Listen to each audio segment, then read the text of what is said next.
Playoff coverage on RoCo Radio will start in 2 minutes.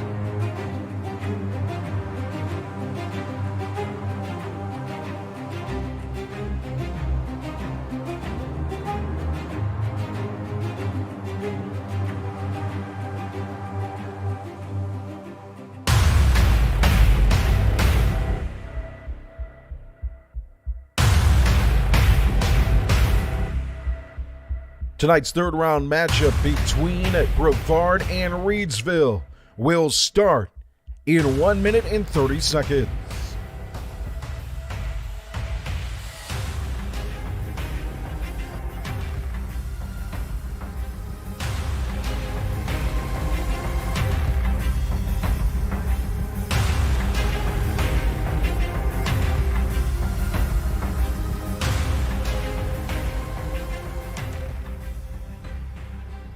Tonight's broadcast will begin in 1 minute.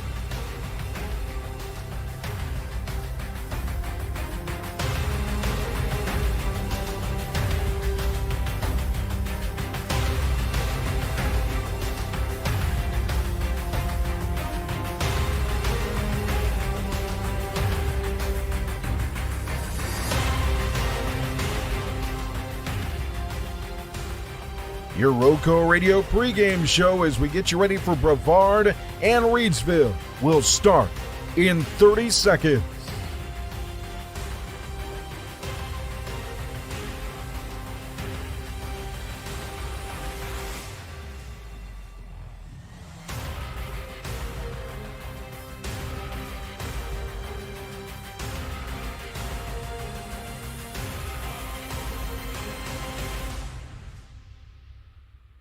Consistency, a high-powered octane offense, shutdown defense, and special teams that can flip a game. Tonight, from the football capital of North Carolina, your Reidsville Rams continue their quest for championship number 23.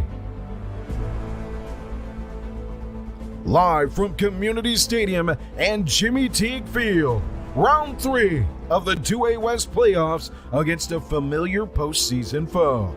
It's number 1 Reidsville versus number 8 Brevard, and a chance for the mighty Rams to advance to the 4th round of the playoffs for the 8th consecutive season. It's Friday night, under the lights, as we bring you Reidsville Rams playoff football on RoCo Radio. Playoff football on RoCo Radio is brought to you by Pennrose Carwash. Voted number 1 car wash in Rockingham County, Pennrose Carwash at 1509 South Scales in Reidsville has been serving the Reidsville and surrounding area for over 50 years.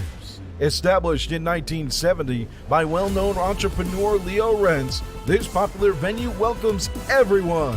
Pennrose Carwash open 24/7 and find us on Facebook. Pennrose Carwash voted number 1 Rockingham County Car Wash 3 years in a row.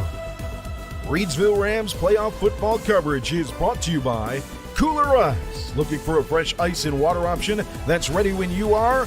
Kooler Ice is now county-wide with our new location just opening at Little Caesars in Mayodan, 6734 NC 135 across from Walmart and near the 220 I-73 exit. Visit our local Kooler Ice dispenser at Shules Home, 1635 Freeway Drive in Reidsville. And for all your ice and water needs, you can also find us at Pennrose Carwash in Reidsville at 1509 South Scale Street or Two Rivers Plaza in Eden at 307 West Meadow Road. Get Kooler Ice. Great tasting, fresh ice. Available 24/7 at all 3 locations. 16 pounds for just $2, 32 pounds for $4, and premium water for 50 cents a gallon or $2.25 for 5 gallons. Kooler Ice, fresh and ready when you are. Tonight's broadcast is brought to you by Ancora Compassionate Care, formerly known as Hospice of Rockingham County. Their name is new, but they're the same community-based, mission-focused hospice and palliative care provider the community has known for 36 years. Their mission is to be a supportive presence for life's journey. Hospice is specialized care for those with life-limiting illnesses, helping them live as comfortably and fully as possible. The area's only provider with hospice elite status, Ancora Compassionate Care, will offer you and your loved one the care and support you deserve in the place you call home. When greater comfort and rapid response matter most, make sure it's Ancora Compassionate Care, caring for your family and friends since 1987. To learn more about how hospice can support you, visit AncoraCC.org. Just as they work to be a supportive presence for life's journey, Ancora Compassionate Care is proud to support the Reidsville Rams as they continue their journey towards another state championship. And Tri-State Steel and the Tri-State Steel Retail Outlet at 2513 Richardson Drive in Reidsville. When you need aluminum, carbon steel, or stainless steel metal, we're your one-stop shop with hundreds of quality metal items in stock. At Tri-State Steel, our business is about people and providing excellent customer service, quick order turnarounds, and providing whatever amount of metal you need quickly and easily. From custom orders to exact specs or quick in-store metal pickups, we put the customer first and have metal for all your needs. From large truckload orders to the smallest DIY project, industrial and manufacturing applications, welding, trailer building, off-roading, fishing, hunting, camping, home repairs, and more, big or small, we have your metal needs covered. To find out more about the carbon steel, aluminum, and stainless steel products in stock, visit tri-statesteel.com or call us today at 336-349-6057 with your specs, and we'll help you find the product that best fits your project. Tri-State Steel, distributing quality metals and exceptional service since 1988. We now take you inside the press box at Community Stadium for our RoCo Radio pregame show. It's number 8 Brevard versus number 1 Reidsville in round 3 of the NCHSAA 2A West Playoffs. Hello and welcome into the house built on Ram Pride Community Stadium in Jimmy Teague Field for round 3 of the NCHSAA 2A West Playoffs. It's number 8 Brevard versus number 1 Reidsville. Joe Dexter and David Woods. It's Friday night under the lights. We back. It's the 10-2 Brevard Blue Devils, 4-1 on the road. The number 8 seed taking on the Reidsville Rams at 11-1, 7-0 here at home. We'll start right away. Your overall thoughts on the game, on the matchup, and where the Rams stand heading into this game. Well, I think they stand pretty good, to be honest with you, man. We've seen them roll, steamrolling through the first couple of rounds. When you look at Brevard, we've seen a little bit pregame. We've seen some of the West Coast, or I guess you could say Texas West Coast. I guess them old Dallas Cowboys. And then we've seen some shotgun. We've seen some single back. We've seen some I formation. So we're going to see a little bit of everything, man. And they've got a good quarterback. Benjamin Kessinger has completed 69% of his passes, over almost 1,400 yards and 23 touchdown passes. It's going to be a ball game tonight. You know, they say a win is a win is a win is a win, right? That's it. But we're sitting up here in the press box, so we can judge a little bit. We can. When you look at Brevard's record, 1, 2, 3, 4, 5, 6, and 7 of their regular season wins came against under 500 teams. One of their wins in the playoffs against an under 500 team. I don't know if that tells the story, but this is still a very good defensive team, giving up just 15 points per game. This is a team that's going to run the football. You mentioned it a little bit. As far as formations, what we'll see from Brevard, Kissinger is a good thrower, 90 of 134, 67% completion percentage. But they're looking to run the ball with Braylon Thompson, the sophomore, and Corey Matthews, the senior, in formation-wise. We're going to see a lot of single back, under center quarterback, and trying to advance the ball by running up the gut. Yeah, and another thing we'll see a lot of, too, is you have your receivers trips, either trips right or trips left. I don't know if they're trying to offset the offensive line to make it a little tougher for the running game to try to get up in there a little bit. So we'll see a little bit of that, too. It's going to be all kinds of stuff tonight. David is rooting for a Rams win more than ever, simply because that would mean that the Rams beat the Blue Devils. I mean, look at the Blue Devils. Oh, come on, man. I'm going to tell you what. We got old Al Lee. He could be the next Caleb Love to take these Blue Devils down tonight. You see what I did there? I see it. Speaking of Al Lee, how about the playoff run for Al Lee this year? Last week, 12 of 14, 215 yards, 3 touchdowns. This year's postseason, 20 of 24. And you got 473 yards, 6 touchdowns to 0 interceptions. Man, what can you say about that man? He's a proven leader. He's breaking records every single game. He is just absolutely a stud. For the Rams, we'll talk with head coach Eric T coming up here in just a bit. But you look at their offense and what they've been able to do in the playoffs. They've played some teams that – and Shay Weiderman, the mom of Paul Weiderman, said it great on Facebook today. Game day today, the pretenders are gone. Time to punch that clock and let the dog loose, because this is the real competition. When you look at what this defense has done, though, for the Rams, man, it's been impressive, even despite the records of other teams. And offensively, the balanced attack of the Rams, for me, I think that stands strong in games like this, round 3 and beyond, where you can use multiple different tools in multiple different ways. Well, that's what you should do as far as when it comes playoff time. I mean, everybody's seen everything on film. But, hey, you always got that stuff in the bag, just, sitting back there when it comes playoff time. So you got to bring everything to the table. And as far as defensive-wise, hey, what's that saying? Defense wins championships. Reidsville's got that defense this year, man. This offense, I'm not worried about the offense. They're going to score. They're going to put up 50-some points a game. They got 5 or 6, 7 guys that are just athletic. You got big Agent Zero, 6'7", 6'8". He can play outside. He can play tight end. He can play the slot. It ain't going to matter, man. They're going to light it up the scoreboard regardless. And offensively, when you look at the skill positions, we kind of mentioned this last week, but I just want to put this out there. I don't think there's a better receiver corps in the state of North Carolina than right here in the football capital. When you look at what they've been able to do, you want to argue the numbers? Okay. But Cam Jones has an offer from Boston College. Quayshawn Flippin has several offers from Division I schools. Kendra Harrison is going to be able to pick where he wants to go Power 5-wise. Those are 3 guys. Then you add in Janiah Sharp, and he's going to play either college basketball or college football, whatever he prefers. Deontay Neal has Division I college basketball offers. It's hard to beat that. It is very hard to beat that. I mean, when you got 5 guys that can possibly play Division I football or basketball if they wanted to, I mean, it's some athletes on Reidsville's team this year. I mean, I think you're more loaded than ever, if you want to say. I'll say that.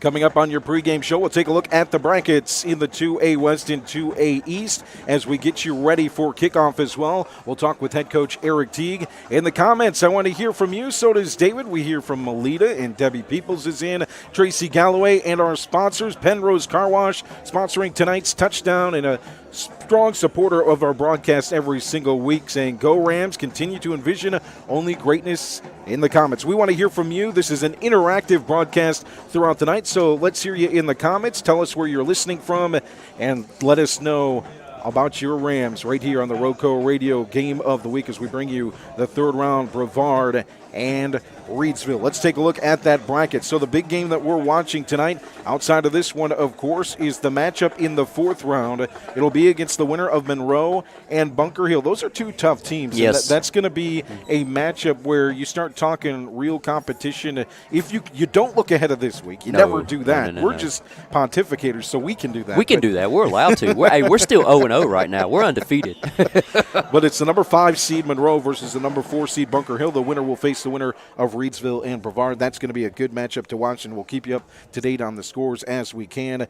On the other side of the West bracket, Community School of Davidson taking on Forest Hills, number 3 versus number 11, and number 7 Shelby taking on number 2 Salisbury.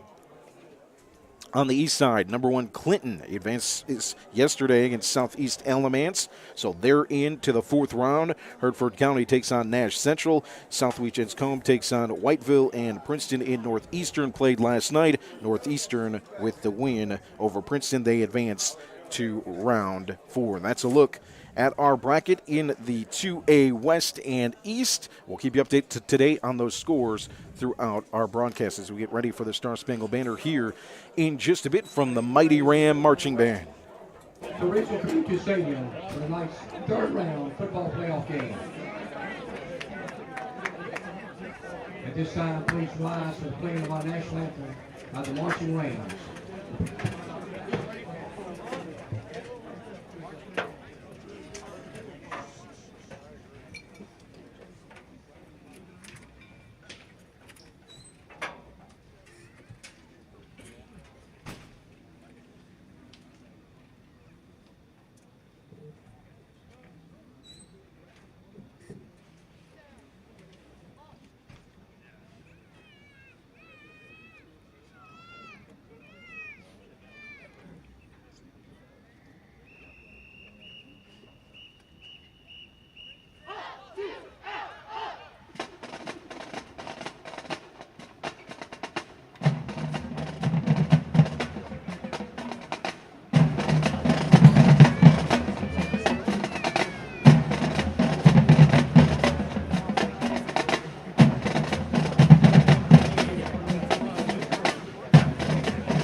How about that rendition there of the Star Spangled Banner by the Reidsville Marching Band. Ram pride on the field, whether it's performing the national anthem or playing the game of football. Glad to have you along. RoCo Radio playoff football coverage. It's your Reidsville Rams, the number 1 seed in the 2A West, taking on the number 8 seed Brevard Blue Devils in the third round of the NCHSAA 2A West playoffs. A chance to take on the winner of Bunker Hill and Pennrose next Friday. For the Rams, they're looking to advance to that fourth round for the 8th consecutive season tonight with a win. Tell you, I'm anxious to see what old Benjamin Kessinger's going to be like tonight, man. That's pretty good numbers right there. Completing almost 70% of your passes and only 4 interceptions to the 23 touchdowns. That's really good. You look at their passing game, 1,690 passing yards on the year, 26 touchdowns for that offense. An offense that's going to average just about even running and passing the football, a little bit more running the football this year. So, yeah, he'll be key as a sophomore stepping in as the signal caller tonight for Brevard. Let's hear the keys for the Reidsville Rams with head coach Eric T. Welcome back to RoCo Radio. We bring you the third round of the playoffs here at Community Stadium, joined with head coach Eric T. Coach, last week, strong showing against West Stokes. Your overall thoughts on that win, 42-7? I thought our team played well, a lot of great energy. Our offense was really explosive, and the defense slowed them enough to keep giving our offense opportunities. And then we, once we got the game kind of got out of hand, it was kind of in our control from there. And so we were really pleased with how we played in all phases of the game, really. Offensively, always a balanced attack. How much of that is planned when you look at plays per game, 23 passing plays per game versus 22 rushing plays per game? How much is that is planned by your staff and you? Yeah, so a lot of it goes into game planning, kind of looking at the defense, looking at a lot of film over the weekend, trying to put a game plan together for Monday's practice. But then really on the offensive side of the ball, it really kind of depends on what the defense is going to give us, what they're going to try to take away. So that's, it's a lot of the defensive game plan is more back-end stuff, and then they just kind of call it on game days. Offensive is kind of you got to adjust to what the other defense is doing. So, if they're going to give us the run, keep 3, 4, 5 guys in the box, we're going to run it. If they move some guy out of the box, try to cover the pass, we'll run it. But then if they bring some guys in, try to stop the run, we'll throw it around a little bit. So we try to – the game plan is always to be balanced, and then it can always kind of shift one way or the other depending on who's making plays, who has the hot hand, and then what the defense is giving us. We always talk about that versatility on offense, but it's not very often where you can have that versatility on defense where you can mix and match versus on gameplay too. Right, and we also know when it gets colder, the games mean something. You got to be able to run the ball, and you got to be able to stop the run when it gets colder. We haven't had to deal with too cold of weather yet, but we know when it gets in the playoffs, you can't be one-dimensional. You got to be good at running and passing as well as defending the run and the pass. Coach, when you look at your running game, you look at Jarrell Cobb, what he did last week, 2 touchdowns. How important is it for you, though, to have change of pace guys? You have 5, 6, 7 guys that can run the football for you. Yeah, it's anything that can kind of throw the defense off a little bit. You get a quicker one-cut guy like Jariel, then you get we got a couple tough running backs like Aiden and Paul, and a couple other, like you said, change of pace guys that can. They're more powerful downhill runners. I think it's tough as a defense to exactly know what's coming. So we try to give the defense a lot of different stuff to prepare for, so try to make it hard on them game planning-wise. Looking at the tape from your team this year, how impressive has your defensive line been? We talk a lot about the skill guys offensively and defensively, but the defensive line and offensive line is where the game is meant. What has it meant defensive line-wise? What have you seen an improvement have you seen throughout the year? Yeah, we've gotten some really good snaps out of number 55, Titus Burson, and number 52, Tyrese Turner have been 2 big guys. Losing Kelly from last year as a D1 football player, he was kind of the guy that clogged up a lot of holes last year. A lot of our linebackers make a lot of tackles, so we knew that was a hole coming into the season that we were looking to find somebody to replace. So those 2 guys have done a good job interior, and then we got some really experienced defensive ends with Devin and, of course, Kendra and a couple other guys. Jariel plays a little bit of defensive end at sometimes, and then we move Paul down. So we're trying to get our best personnel, especially, again, when you get deeper into the playoffs, you got to be able to stop the run. Some teams are just going to line up, and they're going to try to pound it on you, so you got to be able to slow it down. Coach, this Brevard team, speaking of running the ball, likes to run the ball. They can throw it too. What have you seen from them, and what do you expect tonight?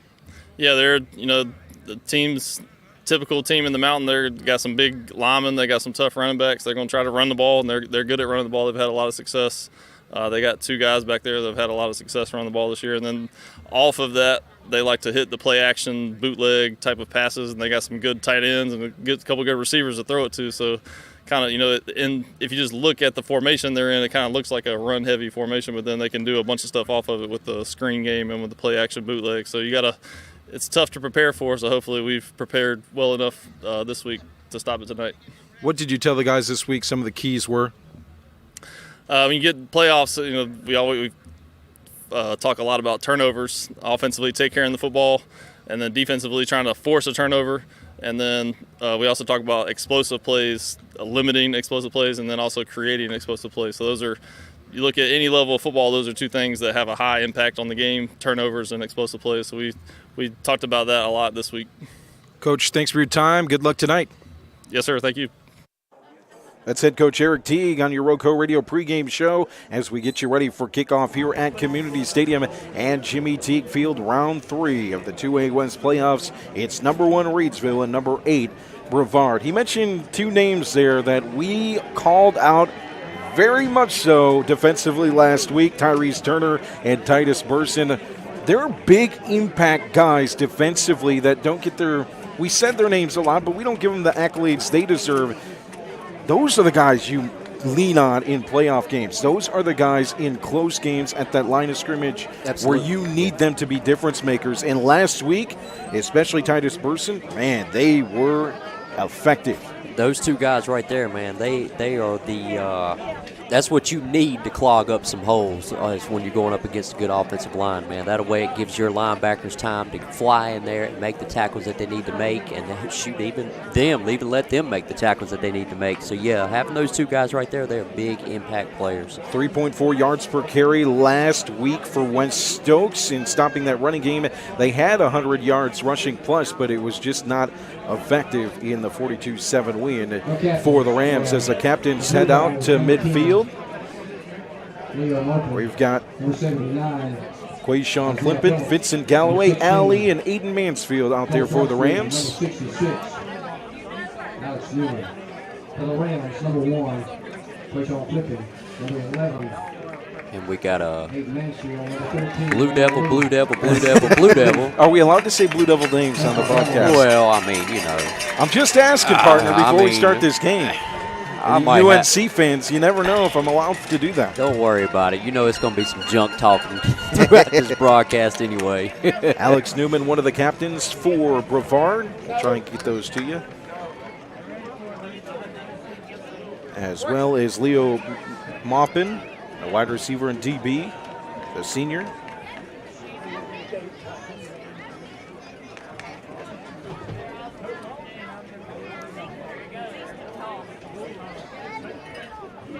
Another captain, I believe, is the quarterback, Benjamin Kissinger.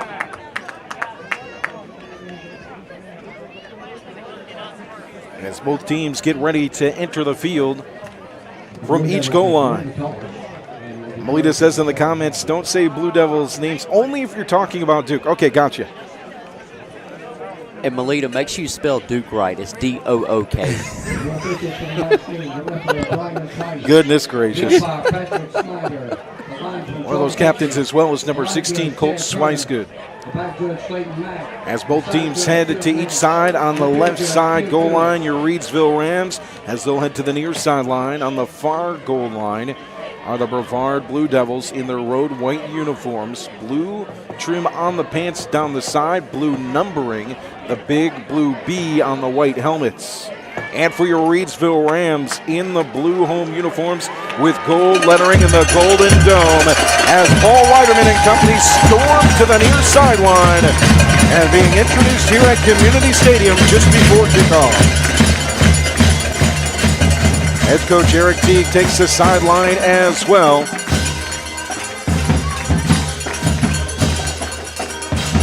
We mention the numbers every week, but let's hear them again. 33-3 since 2016 in the playoffs. 2 of those losses in the state championship game. 38 straight home games, 1 year since 2019. Lost to East Surrey. 29 straight home playoff game wins here for the Reidsville Rams at Community Stadium. The biggest advantage in high school sports, I would put my numbers up against it.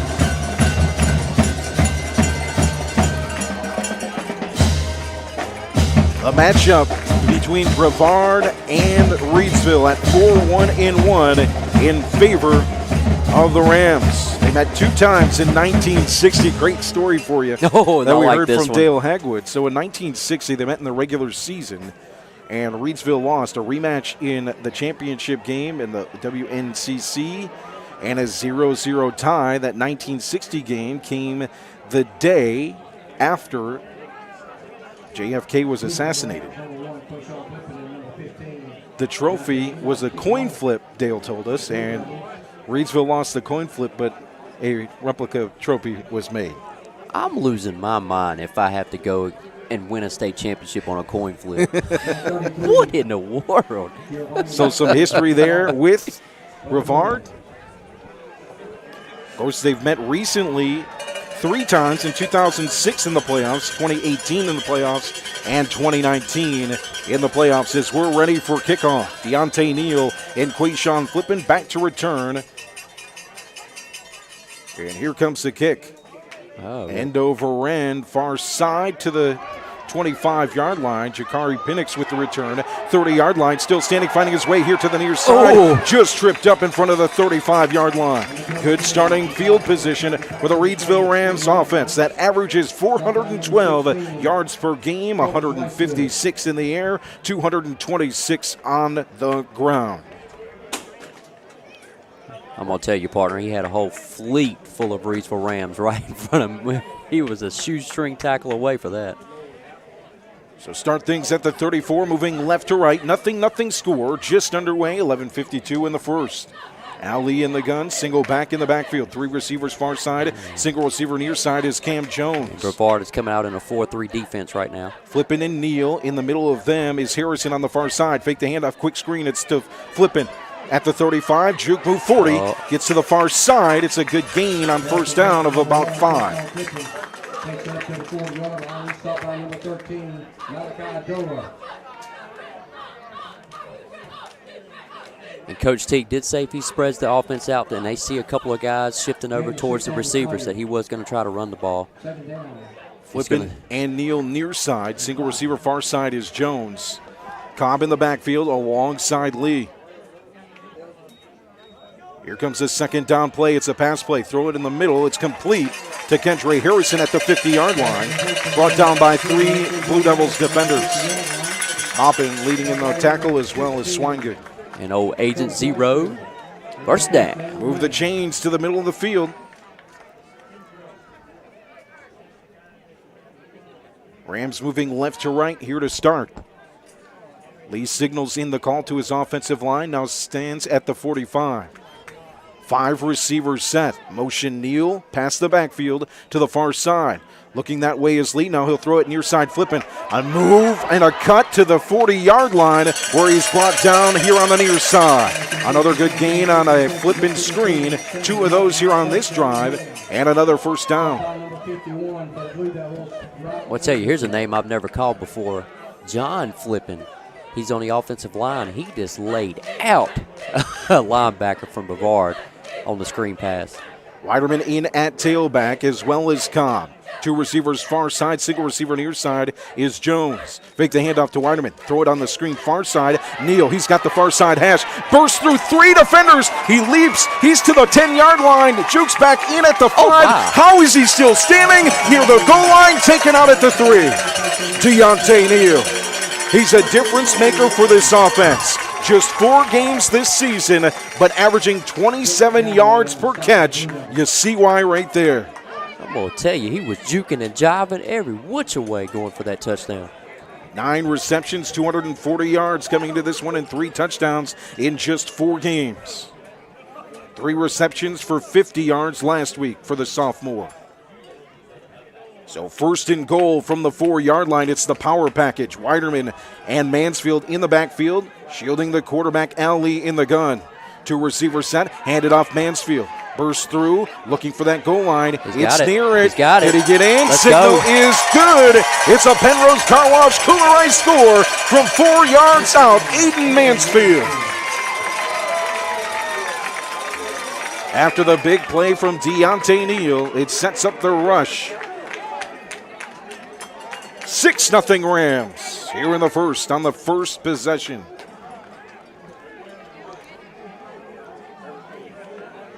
I'm going to tell you, it didn't take long at all. All you got to do is space out the defense like they did, and it's on. 2-point conversion, team is out. Mansfield to snap to Deontay Neal. Neal will roll near side, quick throw, jump throw. Harrison puts a hand on it, almost recovered it after tipping it up in the air to save it from a defender, but it falls in front of the goal line. It'll remain 6-0 here in the first, 10:03 to play in the opening frame. Tonight's broadcast is brought to you by Pennrose Carwash, voted #1 car wash in Rockingham County. Pennrose Carwash, located at 1509 South Scales in Reidsville, has been serving the Reidsville and surrounding area for over 50 years. Established in 1970 by well-known entrepreneur Leo Rentz, this popular venue welcomes everyone. Pennrose Carwash, open 24/7, and find us on Facebook. Pennrose Carwash, voted #1 Rockingham County Car Wash 3 years in a row.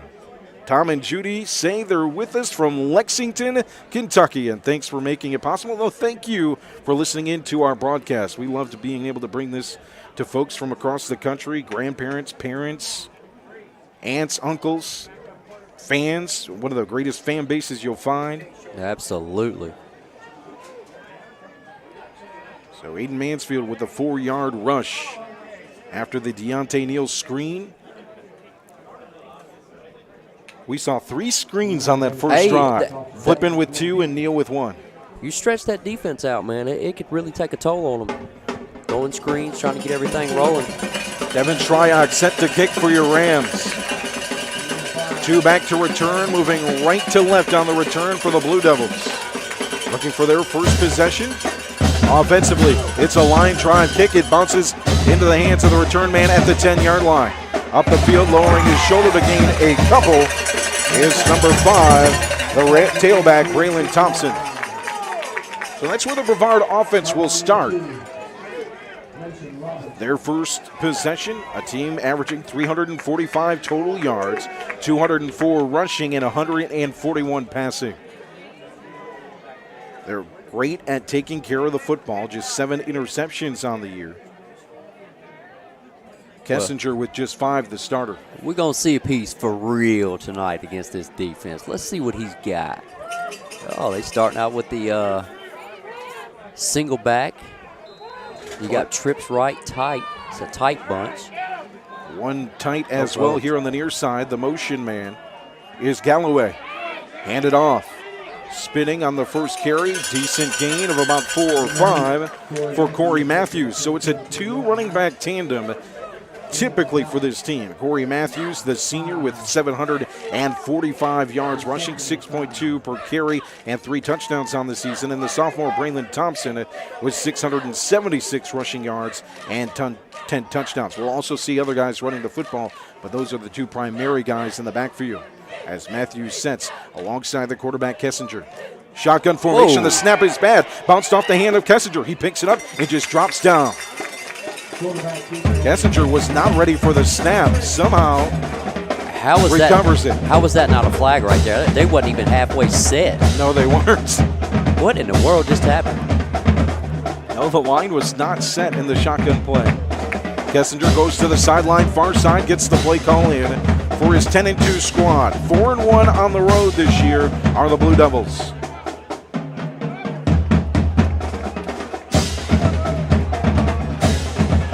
Griffin lines up at receiver behind the offensive line. Bunched up on the far side are 2 receivers as well. Play action.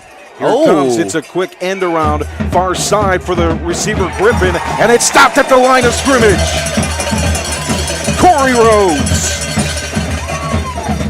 Want to talk about unheralded Corey Rhodes on defense. 75 tackles this year. 4th down. So I'm going to tell you, if you're tuning in right now, you know, I'm a Cowboys fan. Come on now. I mean, I'll go ahead and admit it. Oh, boy. But if you've watched the Dallas Cowboys, it's kind of like, really, it's like the Texas West Coast.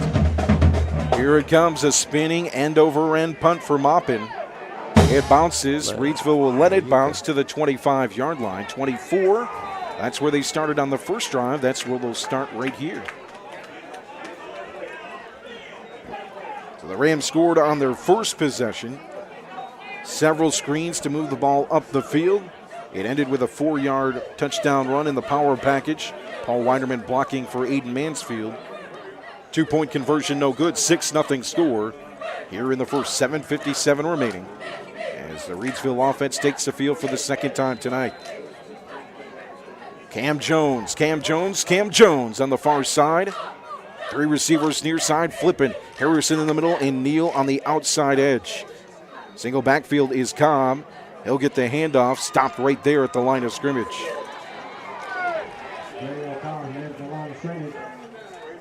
You know, they're bunched up front there, but if he were able to break through those 3, a little bit of soft coverage from the linebackers. I think, I'm not going to say for sure, I think you're testing the waters right now. I think we're going to see a deep pass sooner or later in this drive right here. I think you're going to test it. Another 4 receiver set, trips on the far side. Harrison, Neal, and flipping. Near side, Jones. Time to throw. Far side. Outside Neal again. Gets near the sticks, and that's going to be close to a first down up near the 35-yard line. And right now they're playing two high safeties, but the safeties are not getting over there quick enough. So it's pretty much one-on-one coverage on the outside.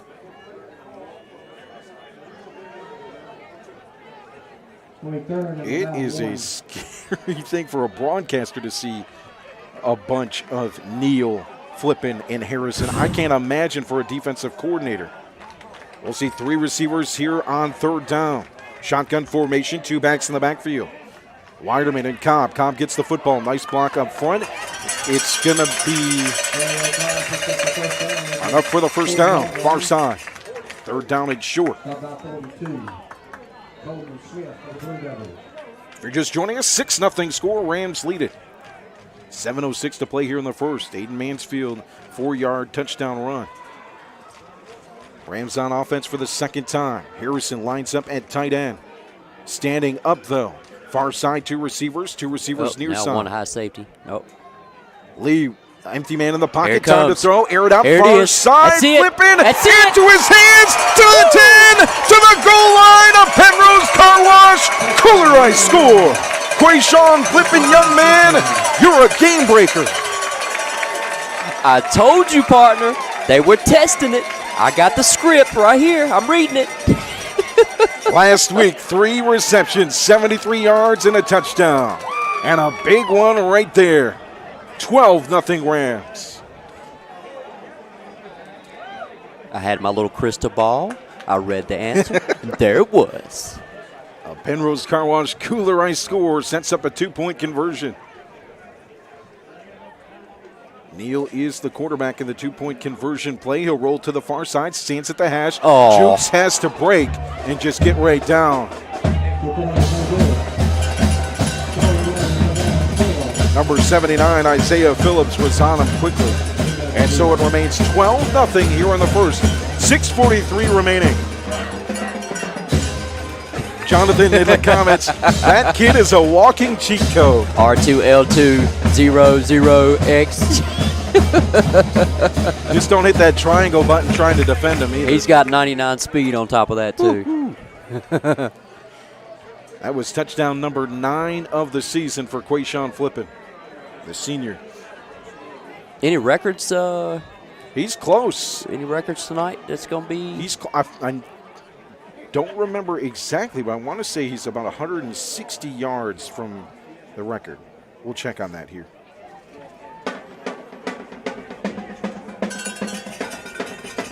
So here comes the kick from Devin Shryock.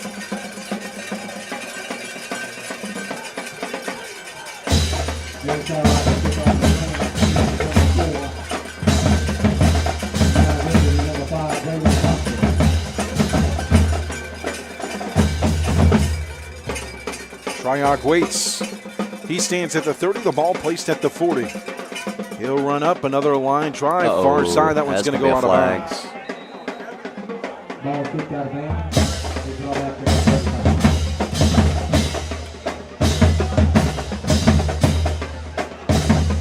So we're going to start at the 30-yard line right now. So if my calculations are right, going back to the 35. Reidsville offense, Al hasn't missed a pass yet tonight. Yep. So that means he's only missed 4 passes this whole postseason. Wow. Every time we've seen him in pregame too, man, he's just been Putting laser dimes, focused. yeah. Laser focused.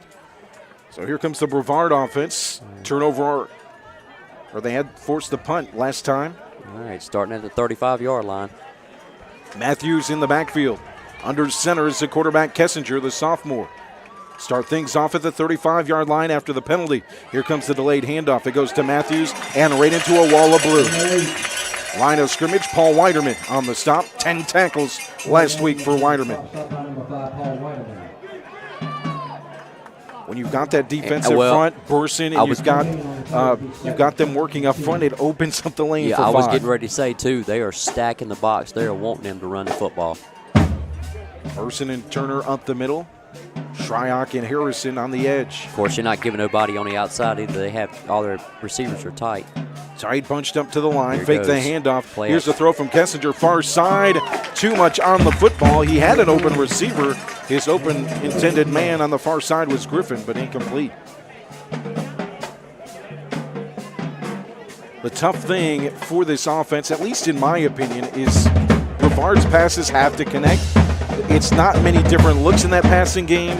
When you use them, you have to make them count. That's going to hurt them offensively a bit. 3rd down and 10 from the 35. Now Kessinger in the gun alongside him near side is the tailback Matthews. 3 receivers. And a wingback just off the offensive line far side. Uh-oh. Throw, quick hitch, and it's complete. Pass midfield. The quick strike.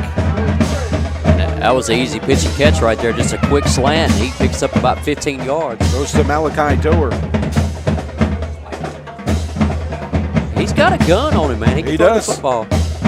1,453 passing yards, 25 touchdowns, 67% completion percentage on the year for Kessinger. I believe that's what they're going to have to do to have any success tonight, really. So after the catch, Doer lines up here near side. It's 2 receivers. Quarterback under center. Move in motion. Griffin to the near of the offensive line, far side. Run it.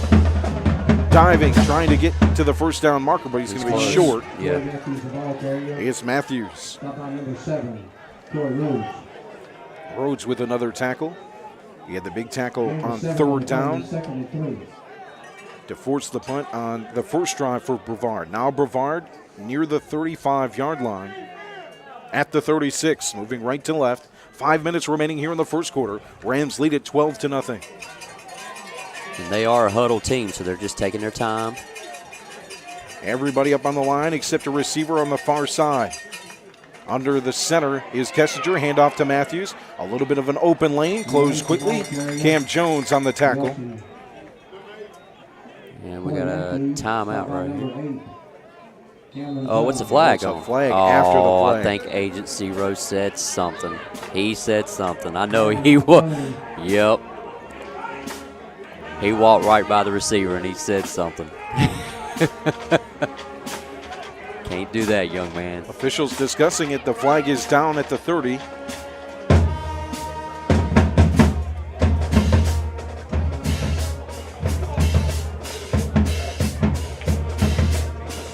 Still discussing. For something that's simple. Yeah, I don't know what. I mean, if he said something, just go ahead and let's get on with it. What do we got? After the play. Yep. Sportsmanlike conduct. Sportsmanlike on the Rams. conduct. Yep. As soon as he walked by the we do got to have better sportsmanship than that. So the ball will move all the way up to the 16. Make that the 18.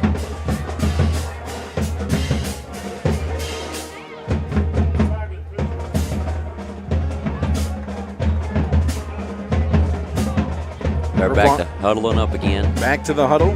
Play clock has yet to start.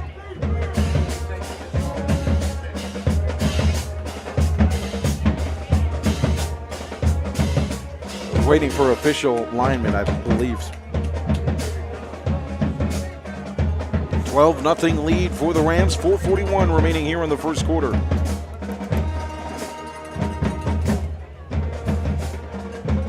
Maybe you just needed a quick drink of Gatorade. That's what it was. All right, right, here he's we ready. go. He's ready. There we go. Maybe a chicken wing from up here, too. Place the ball at the 17 of the Rams. Oh, we got an You I see the formation. I There formation. we go. Kessinger under center, 2 receivers, 2 backs. Handing off to Matthews. Streams through the middle. That's going to be enough for, it's close. It's not quite a first down. We got your kind of football There going you on go. right here. That's Some Big Ten football. Okay. We start seeing the double I, I'm going to be concerned. Oh, I would be very concerned. So Brevard moves it up to the 10-yard line. 2nd down and 3. Clock inside. 4 minutes here in the first quarter. Rams lead it by 12. Back to the single back. One receiver outside. Matthews in the backfield. Kessinger under center. Hands it off to Matthews. Same play, this time stopped after a gain of about 1. When you got Agent Zero playing defensive end, you're not getting out there too far. They'll actually place that right back at the line of scrimmage. 3rd down and 3 for Blue Death. Looking for a big stop at the 10-yard line. It's a long 3 as well for Brevard. Griffin lines up at receiver far side. The back is Thompson in the backfield. Shotgun formation for Kessinger. Near side receiver. Roll it out. Fake the handoff. Kessinger looks to throw. Hands in the air for Harrison. It's complete. It is not enough for a first down. Cam Jones just wheeled him to the sideline on the far side. Galloway with the reception. Oh boy. 4th down. 2 minutes, 50 seconds. In scoring territory. It looked like he picked up a little something on there, but she will take the 4th and 3. They placed the ball actually a yard behind the line of scrimmage. Wow, okay. Great play from Cam Jones. It was caught by Galloway on the roll to the far side, and Jones couldn't make the tackle, but he was going to power him to the sideline, and that's what he did, stopping Galloway from gaining yardage. It's going crazy here at Community Stadium. Timeout. Timeout on 4th down and 3.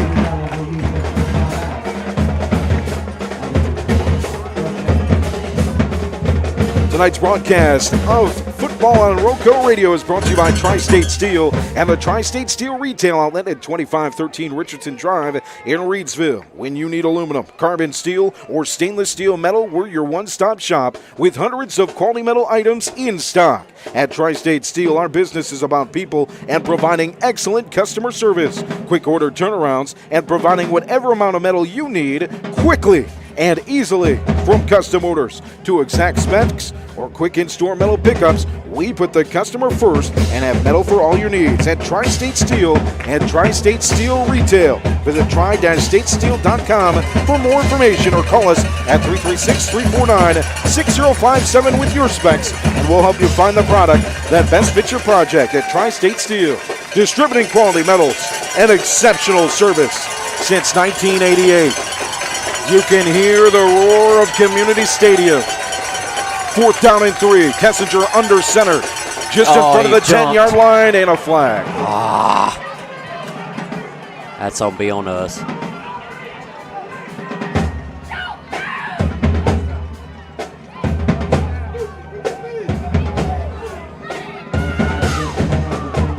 That's going to be a first down. Yep.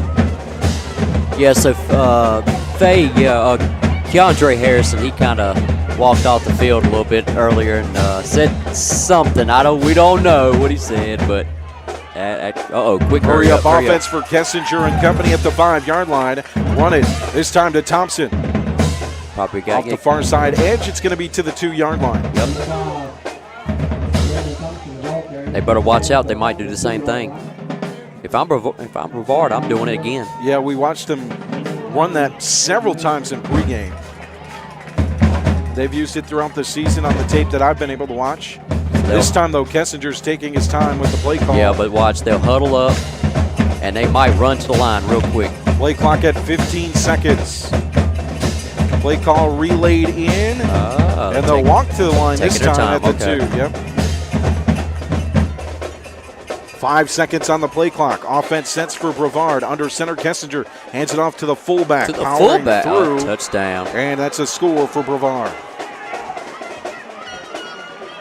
Number 79, Isaiah Phillips on the touchdown.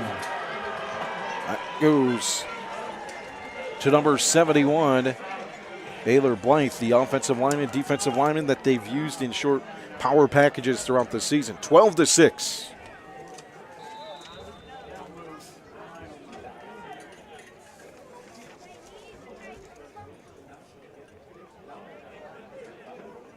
So here comes the extra point unit for the Blue Devils. Hernando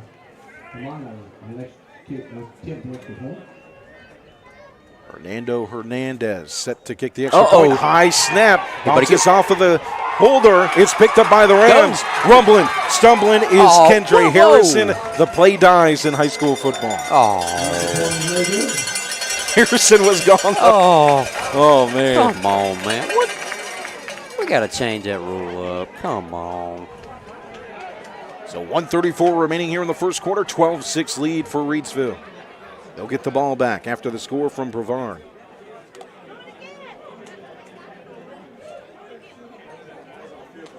What adjustments would you make defensively after that drive?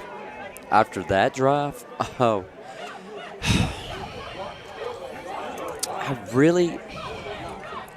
So we've seen a lot of, seen some play action. We've seen some runs, some regular tosses. I would keep doing the same thing. I wouldn't make no adjustments. I mean, make them do the same thing. I would. Keep playing your game. So Neil bring the house a little bit more. There you go. I mean, that's what I mean. Come on. Neil stands on the middle of the field, just in front, behind the 10-yard line. Flipping on the far side, stands at the 15.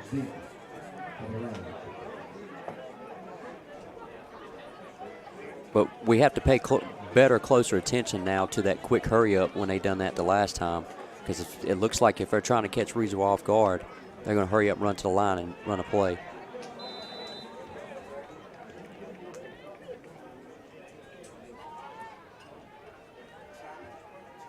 So here comes the kick, far side at the 20. Oh, you should have let that go. Almost returned by flipping. It was right out of bounds. It'll bounce out of bounds off his hands. He might have been out of bounds when he tried to catch that. Yeah, but he should have let that go because that was going out of bounds. A kick from Giovanni Martinez.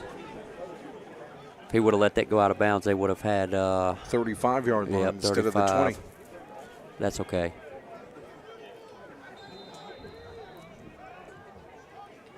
Flippin will head to the sidelines after the return. Two receivers set.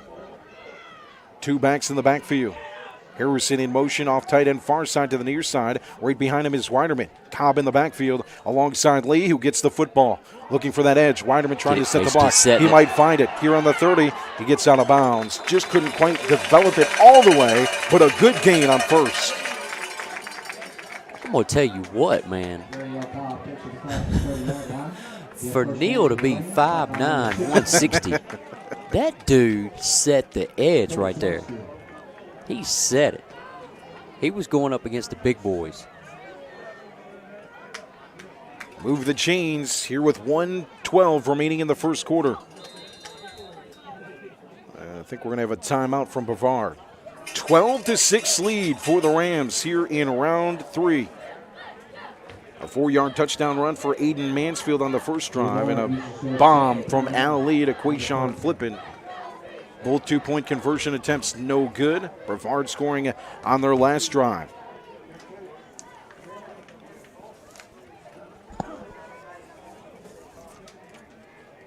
Tonight's broadcast brought to you by Kooler Ice. Looking for a fresh ice and water option that's ready when you are? Kooler Ice is now countywide with our new location just opening at Little Caesars in Mayodan, 6734 NC 135, across from the Walmart and near the 220 I-73 exit. Visit our local Kooler Ice dispenser at Shule's Home as well and that's at 1635 Freeway Drive in Reidsville. You can also find us Two Rivers Plaza at 307 West Meadow Road and get Kooler Ice at all great locations, 4 locations countywide. Throw it out here quickly to Cam Jones. Great tasting fresh ice available 24/7 with Kooler Ice at all 4 locations. 16 pounds for just $2, 32 pounds for $4, and premium water and for 50 cents a gallon, $2.25 for 5 gallons.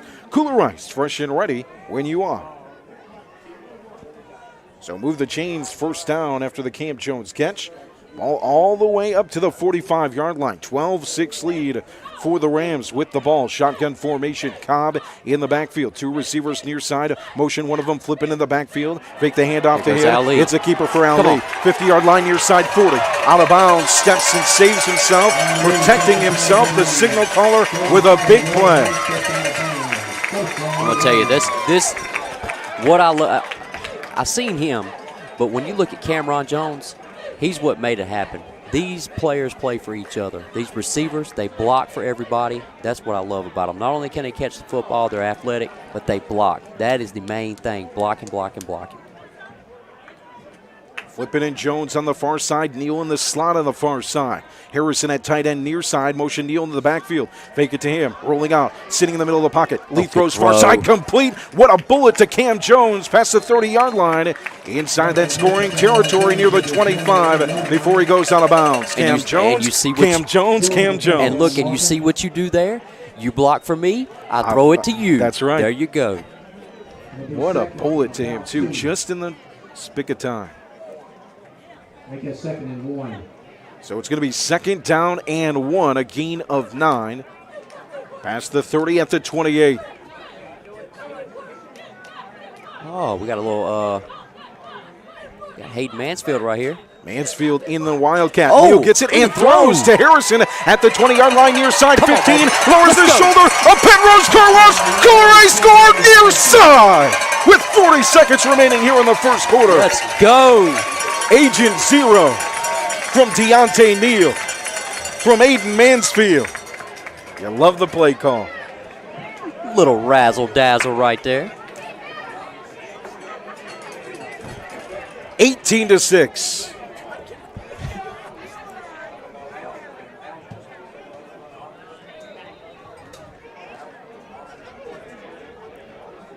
What are they going to do? You going to come back with it again? Oh, no, they got Lee back in there, but they got the power formation. Weiderman near side and Mansfield far side. 2 receivers set. Quick throw, fade. Harrison. Oh, yes. He was draped by a defender. He put the paws up, makes the play. Gets the touchdown, gets the 2-point conversion, 20-6. That play right there was like Baycott going up against Filipowski for Duke. There is a flag, though, down. Did you not think I wasn't going to take a I was waiting.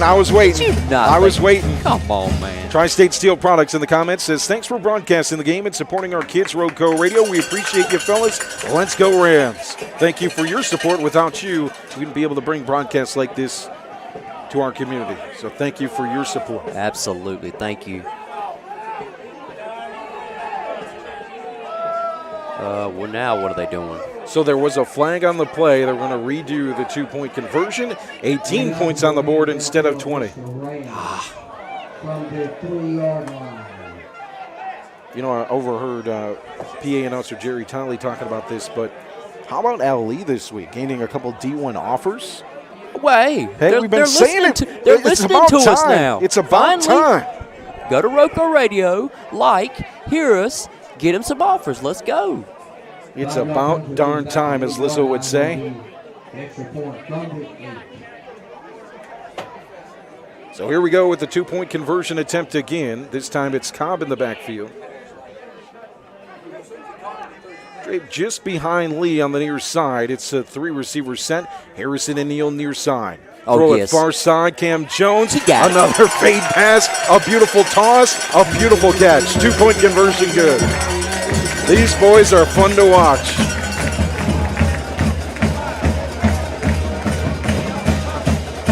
Cam Jones after the catch last week. That catch where he faded back on the throw, dove and caught it. And now making plays tonight. Quayshawn flipping with plays in the screen game. Deontay Neal. They're all working out there. I liked it. They all took the bait, though, because they thought, hey, it was going to be a jet sweep for Neal. Neal throws it to Agent Zero. He gone. Touchdown for the good guys. You can contain them maybe, but good luck stopping this offense. 20-6, 40 seconds remaining here in the first quarter. Brevard set to return. Devin Shryock set to kick. I'm going to go ahead and say it for you, boss.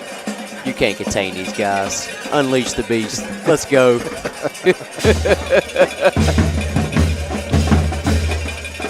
All set up by great offensive line play tonight as well. Yeah, you can't forget about those guys. They're the ones that do the dirty work. If you didn't have offensive line, you wouldn't have offense at all.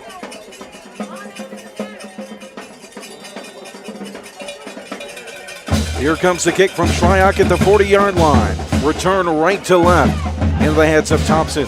Thompson at the 20 far side hash. Brought down at the 34-yard line. Brevard offense takes over there. Scored on their last possession. What were they able to do well that gave them momentum on that drive? Well, throw the football. I mean, you had, and I'm going to go back to it again, you had your receivers blocking for each other, and that's what you do first and foremost. That's the first thing you want to see a receiver do is block. And then the rest went from there, man. It was just a good passing game, pitch and catch all day long. They set in zones. They picked up what they could, and then they would throw the deep ones. And then the little razzle-dazzle play that we loved right there. Kessinger under center now for Brevard at the 34-yard line. Single back is Thompson. He gets the football on the pitch. Near side juke move. Going to gain him some yardage. It's past the 40-yard line, near the 44, where he's brought down near side. That's going to be second down and about 2. 8-yard gain on first for Braylon Thompson, who came to this one averaging 5.4 yards per carry for the Blue Devils. All right, so you got Bunker Hero up on Monroe, 14-7 right now.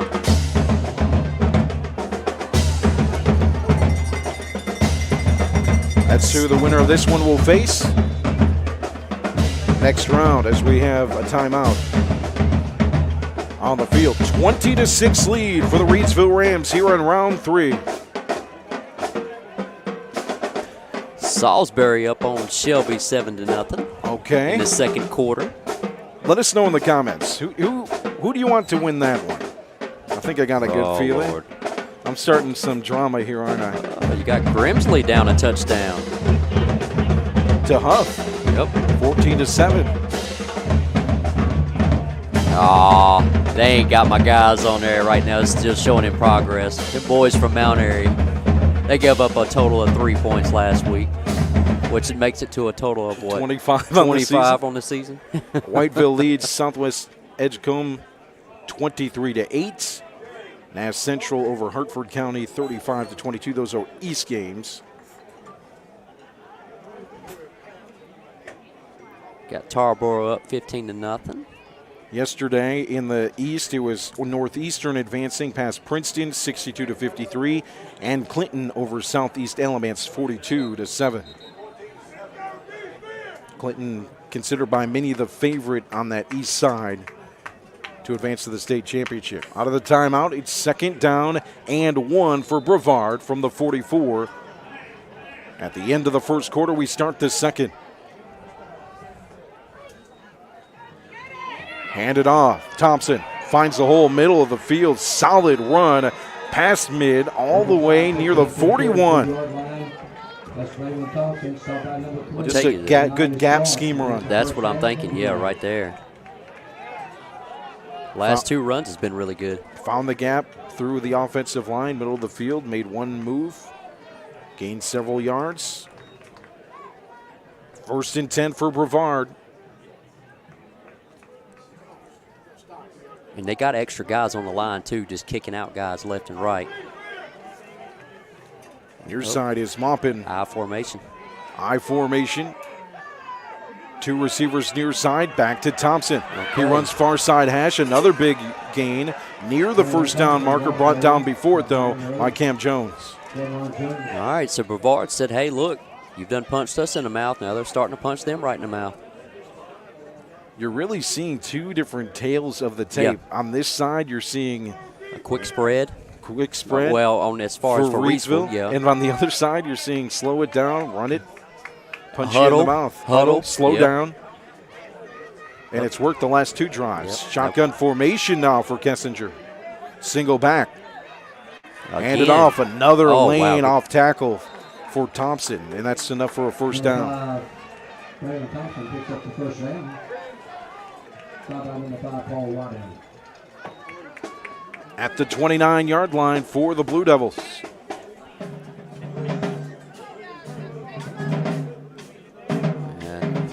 Early in the game, it was a lot of Corey Matthews, the senior. We've seen a lot here of Thompson.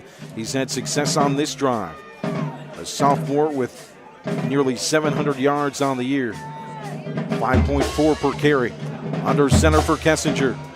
Bunched up on the offensive line. It goes to Thompson again. Oh, yes. This time, Paul Rydersman says, no way.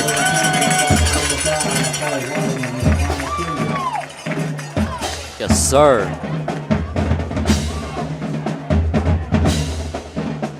Short gain, maybe one.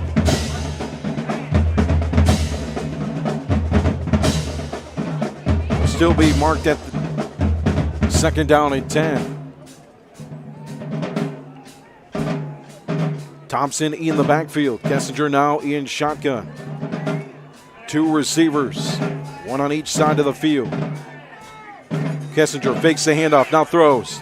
Looks far side, puts too much on it, incomplete. I think he saw that his man was beaten, just trying to throw it over him. Yeah.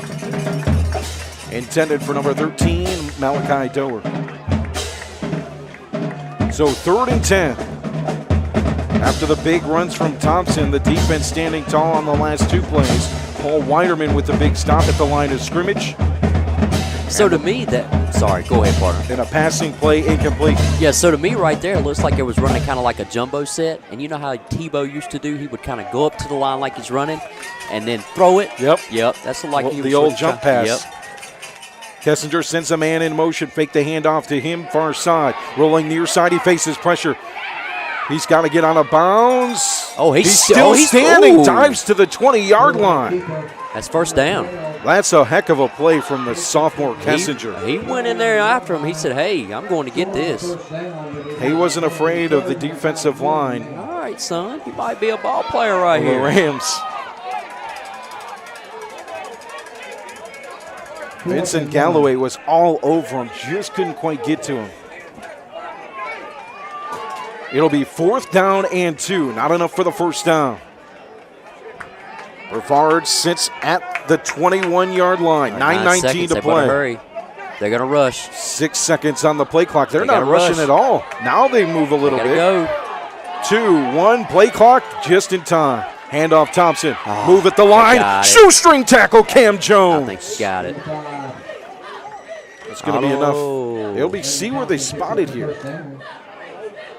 Yep, it's enough. Yep.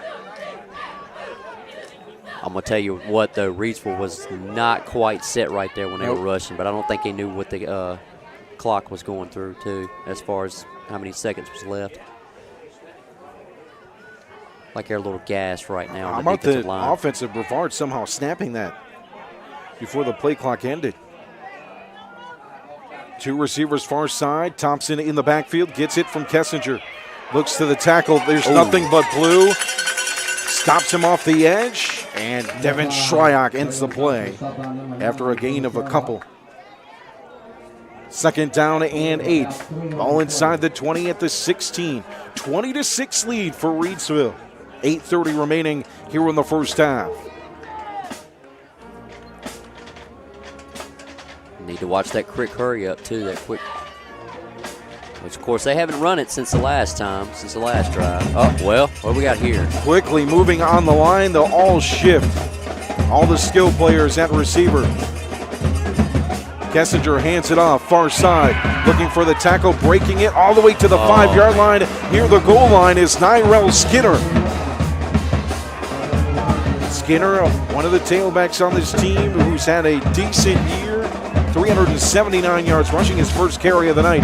5.2 per carry, had 125 yards rushing and 2 touchdowns in the first round against Trinity. So that was pretty shifty right there. They done a 3 guys shifted over to the weak side, set the edge, and they picked up a bunch. So 1st and goal from the 2. I formation. Big man 79. Isaiah Phillips, who scored the touchdown earlier in at fullback.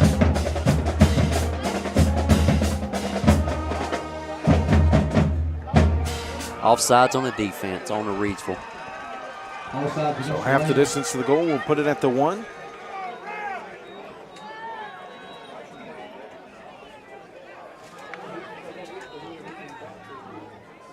So Kessinger back into the huddle for Brevard.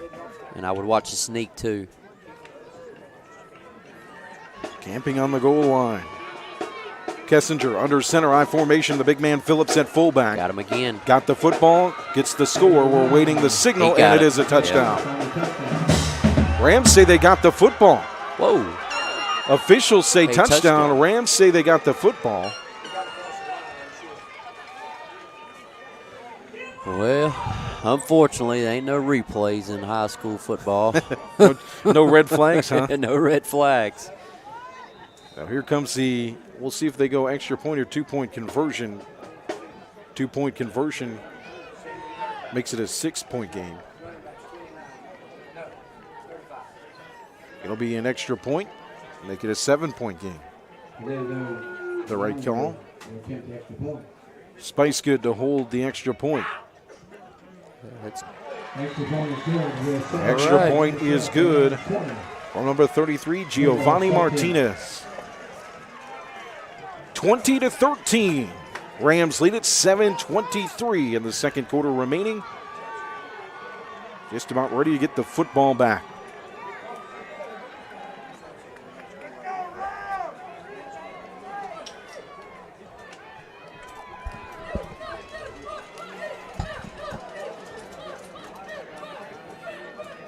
I wonder if anybody's got the update on the Mount Airy score. I'd like to see if they gave up anything tonight. I ain't seen nothing yet.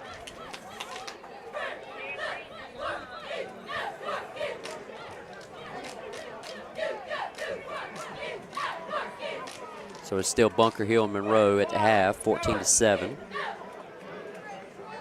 You got Southern Alamance down by 1 at halftime against Terry Sanford. Hickory up by 10 at the half against AC Reynolds. Wow. And you got, Dudley, 20-14 against Robertson, so they've come back. Second quarter.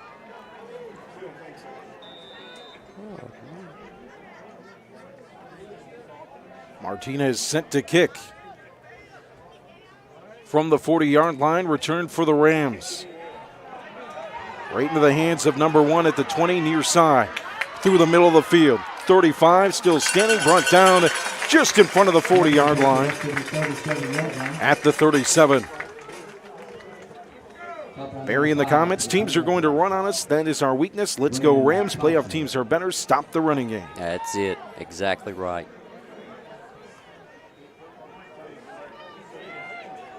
The Rams start things at the 35. A touchdown for Kendra Harrison, a touchdown for Aiden Mansfield, and a touchdown for Quayshawn Flippin. The Harrison and Flippin touchdowns from passes from Al Lee. 2 backs in the backfield, shielding Lee. 3 receivers set. Lee looks far side on the screen. It's in the hands of Neal. 30-yard line, 35, 40. Just on the far side, past the 40 at the 41. The screen passes are working really well, but I like to see some hitches too. Just kind of sit in the flat, sit in the zone, pick up 5 or 6. Then you can go for the haymaker. That'll be a gain of 6 right there. 2nd down and 4. Hurry up offense. Cobb gets the football past the first defender. Oh, no. Ball on the ground. Ball is loose. We'll see and await the signals from the official. I think Reidsville's got it. They were good. Fumble recovered by the Rams.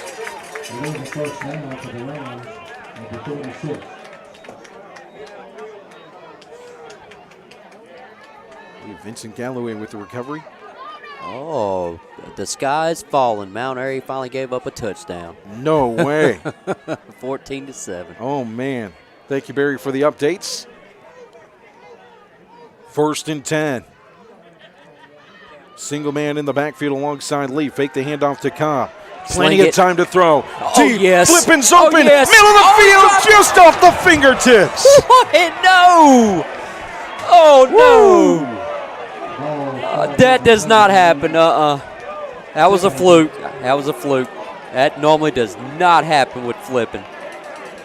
That pass was a knock-in because Community Stadium was about to be rocking after that play. Wide open, middle of the field. Goodness. Lee, plenty of time to connect to him. But it's all right. He makes plenty of plays. Well, how about that? I tell you what, I thought I was going to have to catch my man Joe Walker right here. He was going. I thought I was going to have to catch Joe. Second down and 10. This time it goes to Cobb. Off the edge, he gets past the initial defenders. 50-yard line, 45. Oh, that's out a of flag. bounds. They got to throw a flag on Come that on. late hit. We won't see one. Place the ball at the 46. Past midfield now for the Rams. It's going to be third down and 2.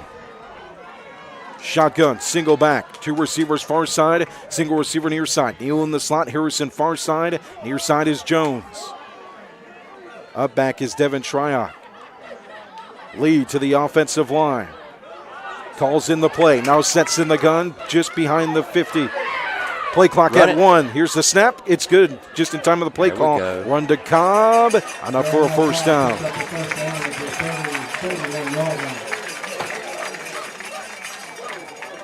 Near the 40-yard line. That was close. Play clock down to 1. Snap off in time. First and 10 now for your Rams. They lead it 20-13. 5:15 remaining here in the second quarter. And I'm going to tell you one thing about Brevard's defense, though. They are playing straight up, and they are not giving these receivers any kind of room. In the gun, Lee rolls far side, stands midfield, fires Harrison with the catch. In front of the 30 on the far side hash. I'm going to tell you who he just missed. He had Q flipping wide open again. Good gain, though. It was a good one. Second down and 1. Flip was mad. I mean, he was full head of steam. He was mad. Flipping to the sideline. Jones in at receiver near side. Neal far side. Harrison lines up at tight end far side. Cobb in the backfield alongside Lee. Shryock the up back. Second down and short. Fake the handoff. Lee time to throw. Sits. Fires. Deep. Wide. Neal off the fingertips in the end zone. Al, do not hang your head, son. You are throwing some good balls. He had 3 on him, did Neal, and Lee put that in only one place where one person could catch that. That was on a dime. It's all right. You take that chance on second down. It's third down and 1. With the way these cornerbacks are playing against these receivers, we're going to get some of those. Shotgun formation. Cobb in the backfield. Handed off. Hesitation. Now he's looking for room. Stiff arm to the 30. Ball rolls out of his hands, out of bounds. Near side, where are they going to place the football after the fumble? That's the question. Will be enough for a first down.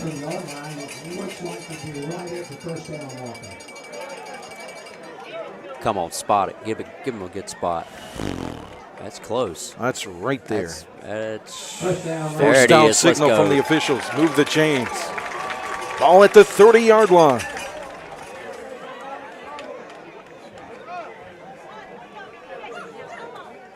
Mansfield in the Wildcat.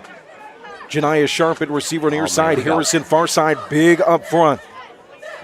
Oh, watch out for the razzle-dazzle play. Mansfield trying to get the play call off, and he can't. Play clock ends. It's going to be a delay of game. Reidsville got the timeout on time. There we go.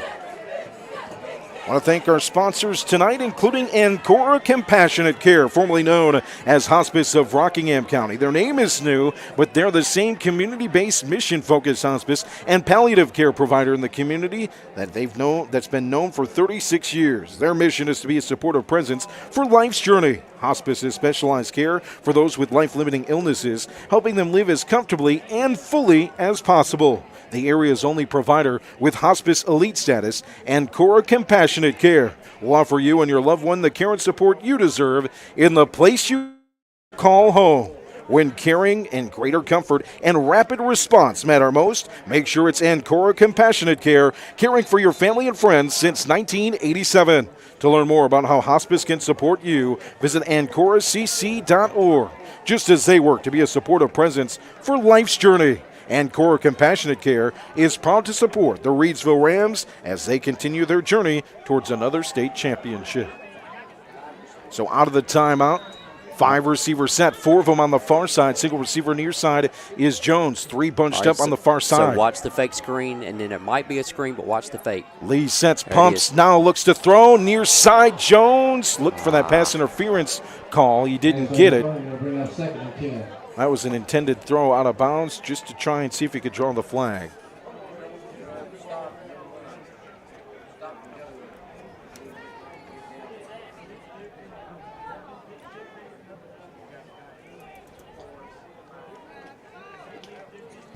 I'm going to tell you, these cornerbacks are not backing down from Brevard. They're still playing straight up.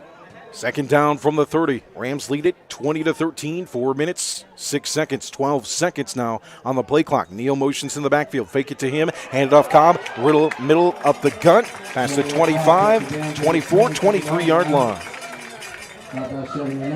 First down marker at the 20. So 3rd and 4.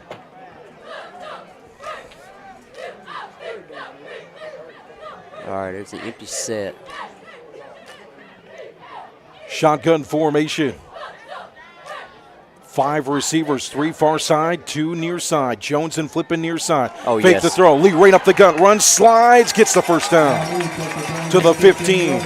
Lee wanted the flag too on the late hit. Yeah, but that was a perfect play setup right there. When they spread that defense out like that, all those guys are going to where the receivers are, so that leaves the middle wide open. Mark, thank you for the comment. We appreciate that. You know, you wish the video would work great for you, but I'm glad you're here with us.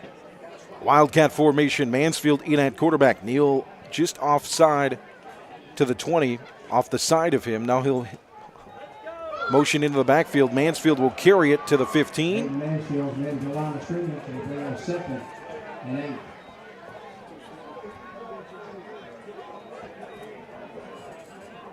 Be a short gain. Be about 2nd down and 9. Flipping and Shryock to the sideline. New personnel in for the Rams. Harrison far side. Paul Waterman in now. Neal in the slot. Cam Jones. 2 backs in the backfield. Look at these cornerbacks playing. Look at that. Shotgun formation. Quick throw. It's to Neal. There it is. Wow. To the 10. Still standing. 5. Spinning. Through Get a in there, defender. get in He's there. still Let's rolling go. his way in. He dives in. It's a touchdown. Deontay Neal. A Pennrose Carwash Kooler Ice score. They tried to drag him by the jersey. He said no. Oh, my goodness. He said 5'9", 160. No, he's playing like he's 6'9". Oh, Agent Zero right there. That's what I'm talking about.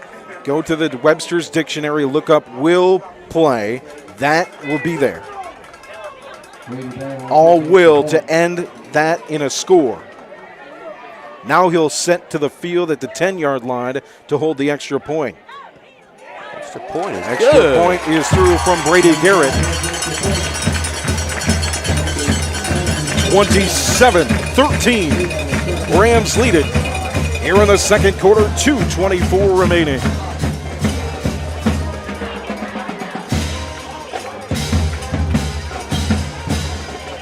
Put that on his clip. Put that right now on his clip. I'll tell you, I am feeding off this crowd right now. They're firing me up. I love it.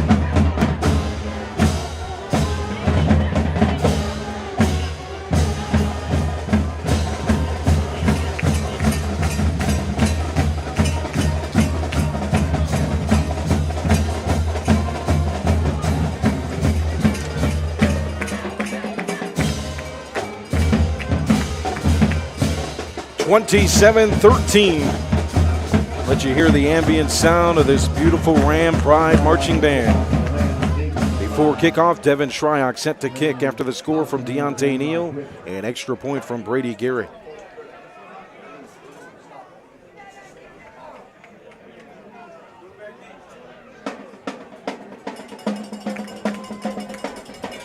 Thompson back to return far side for Brevard. Alongside Griffin near side. Shryock with a beautiful kick. Oh, yes. Bounces at the 2 into the end zone. far side, so start the offense at the 20. What defensive adjustments do you need to make here? I mean, if they're inside the 20, you're not going to see any no huddle right here. So I would say Brevard still takes their time. They might take some deep shots. But, I'm bringing the pressure right here. Let's bring it.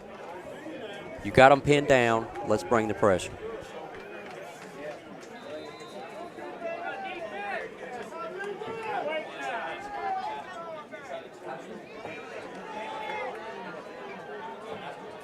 Here we go. See, still taking their time. Down to 13 on the play clock. 1st and 10 from the 20 for Brevard.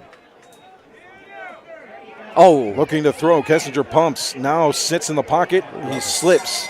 Quarterback back in the backfield by number 55. He's quite sure. I think Burson got to him. Yeah, it looks to me like they're in no rush to even try to get any kind of points off of this drive. I mean, at this point, with down 2 minutes, under 2 minutes. I mean, you they're gotta not doing move. nothing. So I say, we'll take that. You wouldn't think you'd want to just give up a possession here. 4 receiver set right here. Now we see the shotgun formation, single back in the backfield. Kessinger throws on the screen, far side Griffin. Griffin at the 20-yard line on the hash, brought down by 4 Rams. Call timeout. It's not a first. I'd call timeout right here for Reidsville. Call timeout right here if I was them. It's 3rd down. Yeah, 3rd and 4. Stop the clock on 3rd. Yeah, I would stop the clock right here.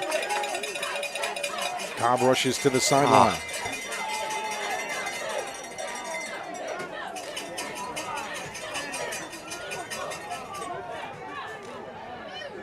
Okay. Big up front. Snap and a flag at the snap on 3rd down. False start. Yes, sir. All right. Now at 3rd and 4, 1 minute. I'm guessing they're just gonna run the ball here.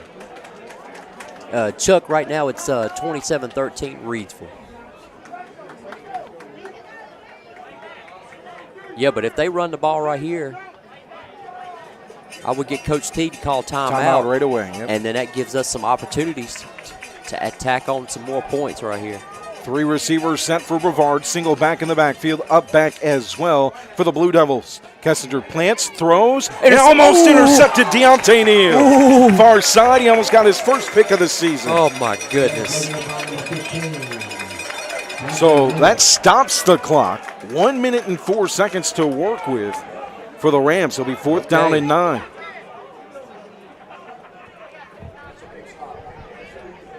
All right. If they can get a score here, David.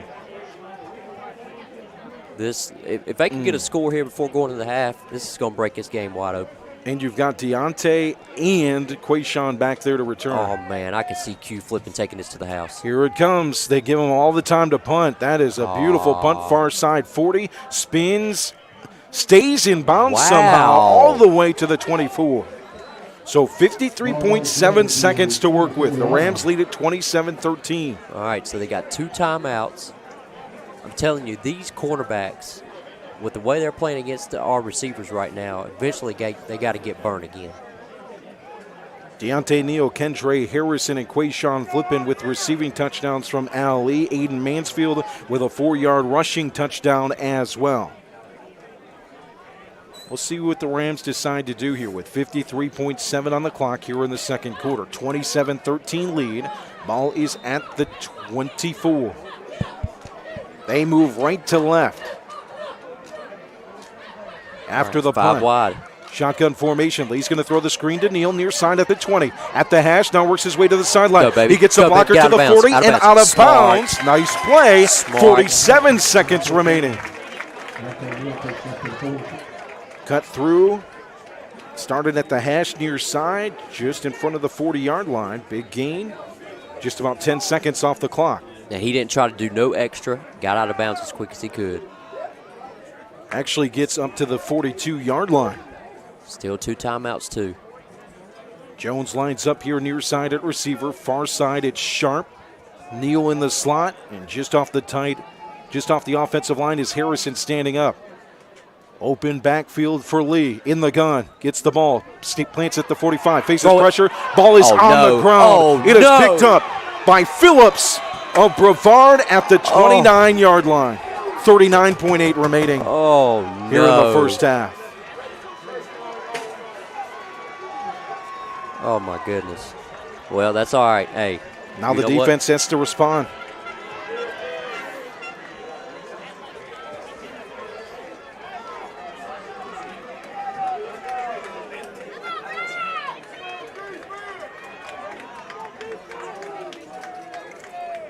This is what championship resolved is formulated in. That's it. Moments like this.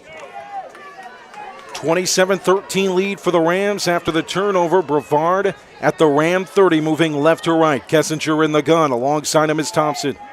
Fake the handoff to him. Throw it far side. It is complete to Doer and stopped by Jakari Penix. Just short of the first down marker. Clock stops at 29.6 with a timeout. Blue Devils. I think that's their final timeout of the first half. That's the final timeout for Brevard here in the first. 29.6 seconds remaining here in the first half. Rams lead at 27-13. We're looking to add one more. Ball came loose. Recovered by Phillips, who's had a touchdown in this game. But the big man recovering it on defense. So if I'm Brevard's head coach right here, I want to have 2 plays already lined up. You call your current play, then you run that and then hurry you up. want to have the next play right there. You got to run the hurry up because Yep, they've had trouble the past couple of times trying to they haven't even rushed to the line of scrimmage to even get anything.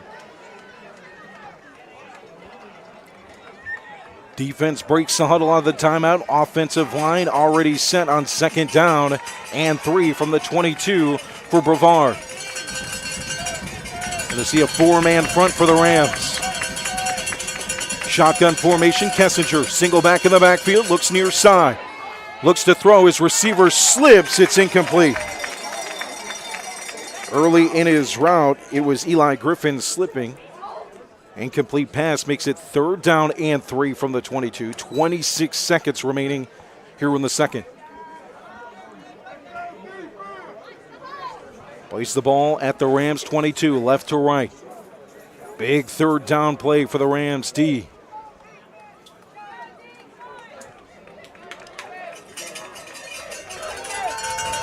Come on, guys. Let's get a big stop right here. Let's go.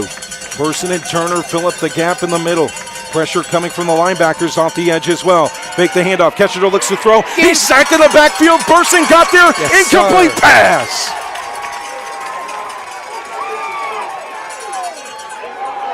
Burson and Turner. What's going on? I think the fans want a flag thrown. They're going to take it into the house. So 7 seconds. Roll it to 5. I mean, they get nothing going. Look at that. See? Nothing. That's it. Halftime. They set. The clock ends.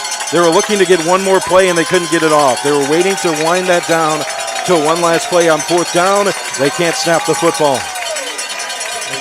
Rams head to the locker room, up 27-13. Here in round 3 of the NCHSAA 2A West playoffs.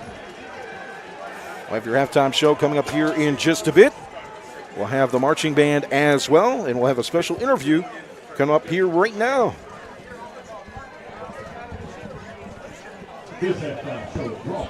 So at the half, a 27-13 lead for the Rams. They get the stop they needed there defensively. As we're joined with Captain Newborn with the road to the Apollo National Talent Competition Tour. How you doing? I'm doing great and enjoying this great football game on this beautiful field. You know, we travel all over.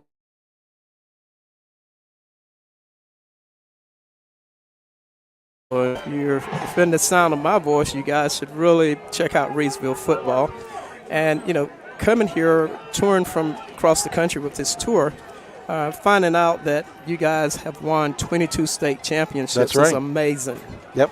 And in honor of that, we're going to commemorate the legacy of Reidsville football on December the 10th on national TV here at Reidsville Auditorium. We'd like to invite everybody to come out and to celebrate that accomplishment, and we hope that it's 23 by the time we get here. That's right. We're bringing in the world-famous Apollo Theater amateur night at the Apollo show, and that's going to be quite an event. The show will be singing the homes of 40 million people, and that night we're honoring Reidsville football so that the rest of the world can know about this accomplishment.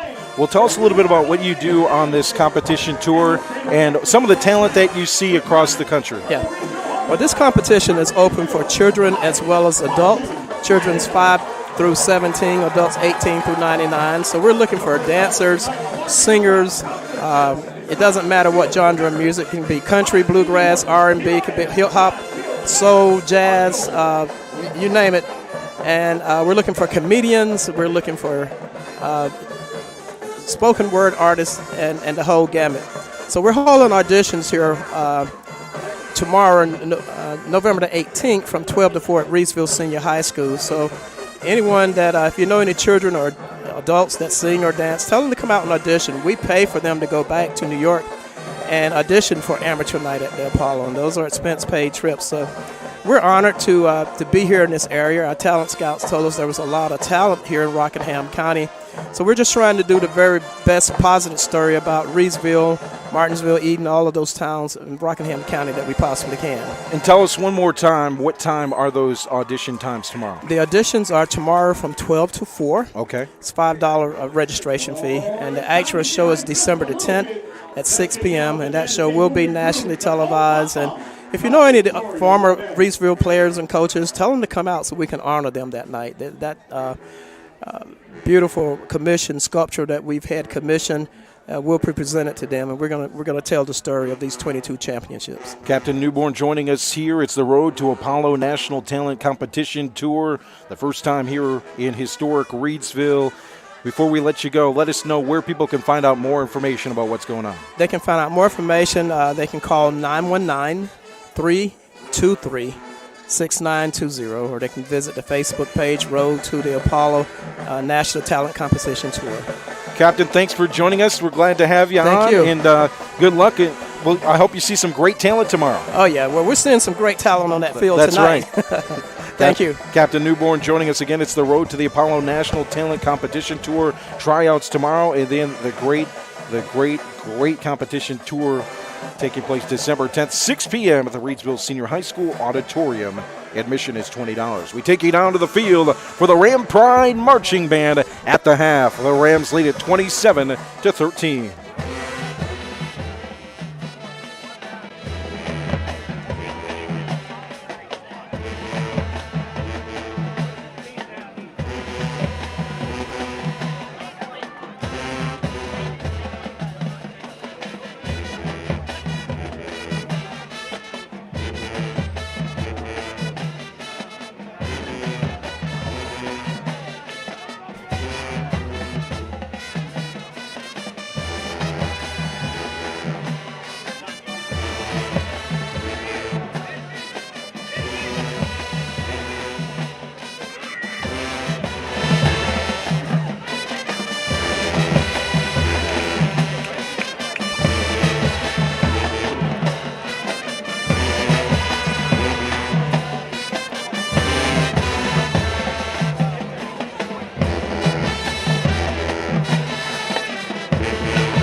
down. We're headed back in time to 1993 for a hit song written by the legendary Babyface and sung by the incomparable Terry Campbell, featuring the talented, creative, graceful, zenith of elements, the Ram Delights.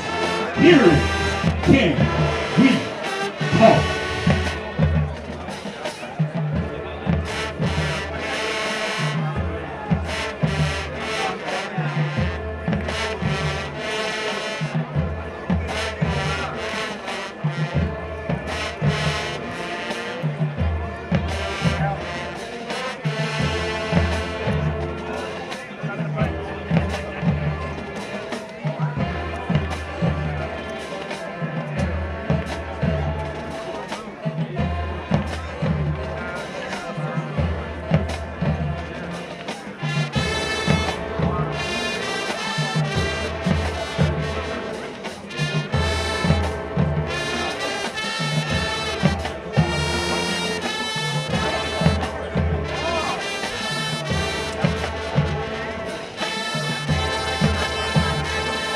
Let's sing it together.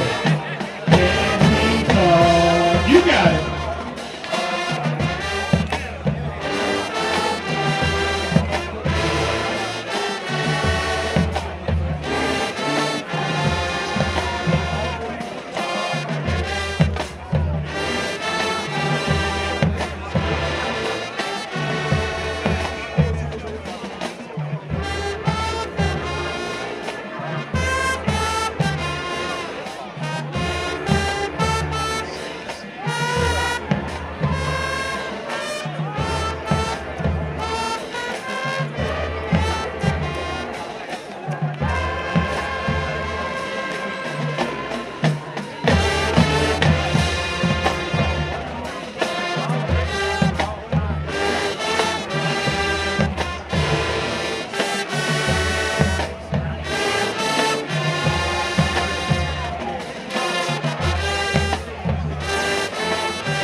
And now, let's get involved in a little sticky situation with confidence, action, precision, and enthusiasm. Let's get down with the drum line. Ice cold! Cool it! Ice!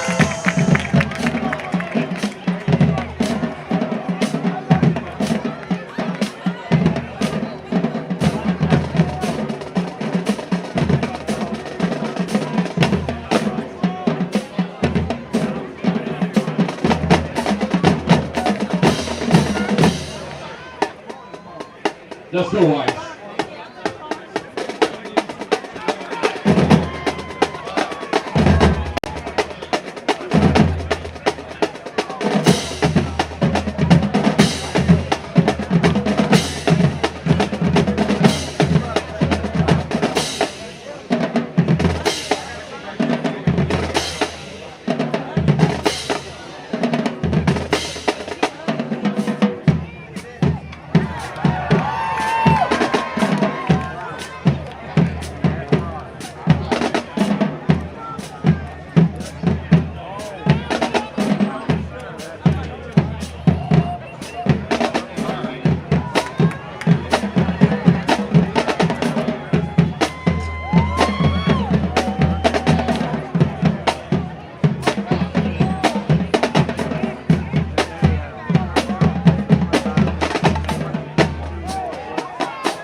You're listening to the Mighty Ram Marching Band at halftime. Halftime score 27-13. The Rams lead it here at Community Stadium at Jimmy Teague Field.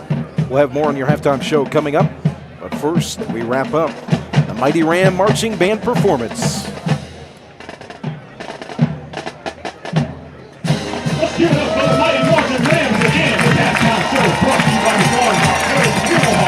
Big shout out to all the parents and supporters of the band. Want to support more people make their bands with the Bear Count for donating to the George Band program. This has been your announcer, DJ Indicator you, teaching you something new. Let's get ready for the second half. Let's go Rams!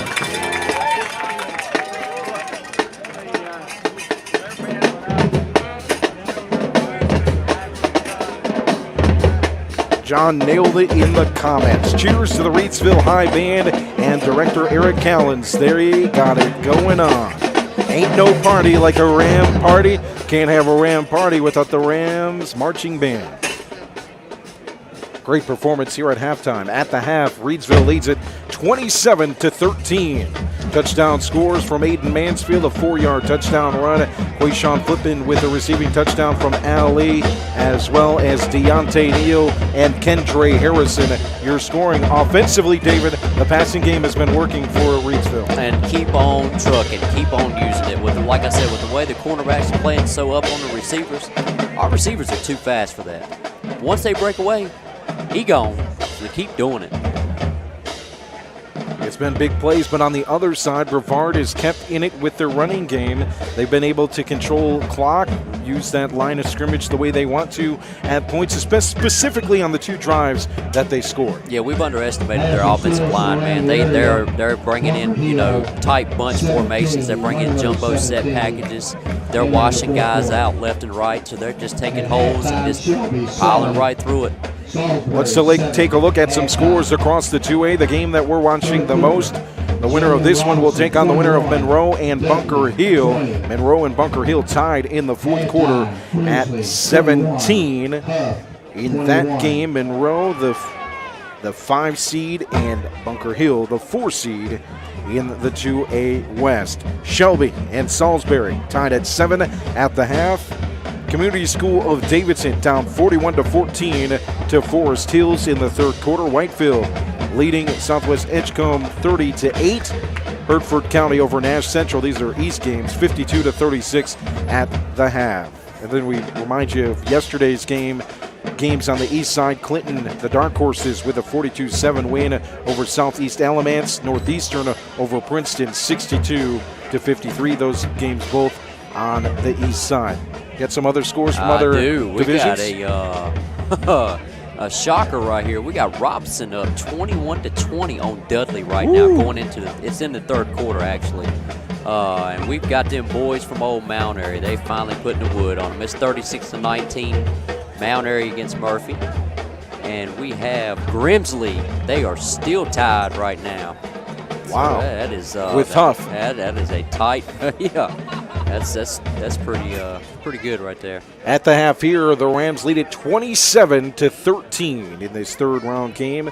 If the Rams can hold on, it will be their 8th straight season where they had advanced past the 3rd round.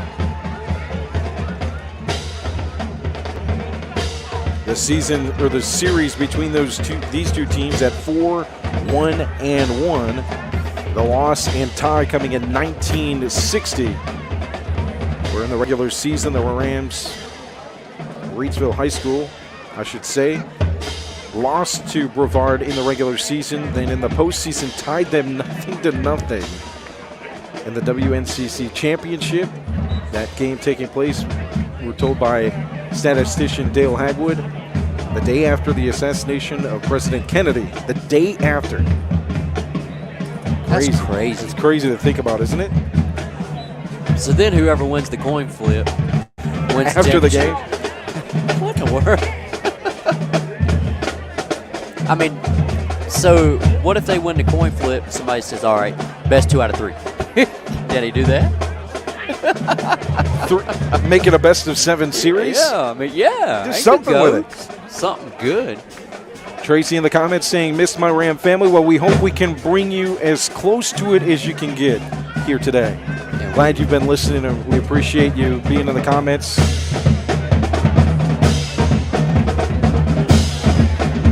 (27-13) lead for the Rams here at half against Brevard. Teams warming up. We'll be back in just about a minute with the third quarter.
The Rams take the field after the half here on the near side.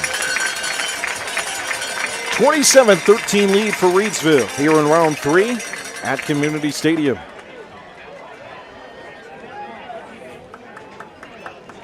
Oh, there's my man, old Jeff Webster. Hey, buddy.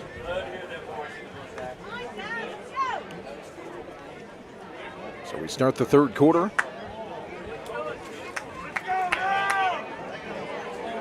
We know old Jeff Dorian Webster, man. You know where he was at. You know where he was at. I'm gonna tell you what. You know he's got to have a little bit of cash wadded up somewhere. He was in Las Vegas. I seen it.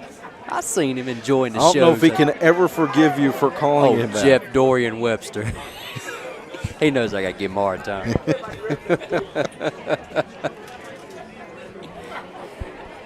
You better be careful. He might be like Coach Dave and just start cussing at you. Well, yeah. Jeff says, just got home from Vegas, lost everything but my accent. John, we'll check that Eastern Alamance score for you here in just a second. All right, I'll go ahead and check it right now so we can't find it. We put 12 minutes on the clock here in the third quarter. Rams lead at 27-13. They returned it to start the game, so they'll kick here to start the second half. Devin Shryock sent to kick. The return will come left to right. Thompson and Griffin back to return. It goes to Thompson near side at the 10. It'll bounce at the 5. Picked up by Thompson. Turns around now 15-20. Near sideline 30. Near sideline 40. Near sideline 50. Cuts back to the middle of the field. Deontay Neal's the only tackler left. Oh, come on. To the 10, to the 5. The ball is picked to the back of the end zone. It rolls out. That's a safety instead of a touchdown. Yes, sir. Because of Deontay Neal's hustle, but a flag at the end of the play now. It's probably going to be a sideline warning, I would imagine.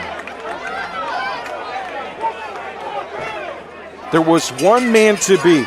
Thompson cut to the middle of the field. Deontay Neal was what, 10 yards away from him? And he caught up to him. And he caught up to him at the goal line, knocked the ball out of his hand, and the ball rolled to the back of the end zone. Being a coach for the past last couple years, do not ever give up on a play. Stuff like that can happen all the time. Don't ever give up. Flag is going to be on Reidsville. Let's go.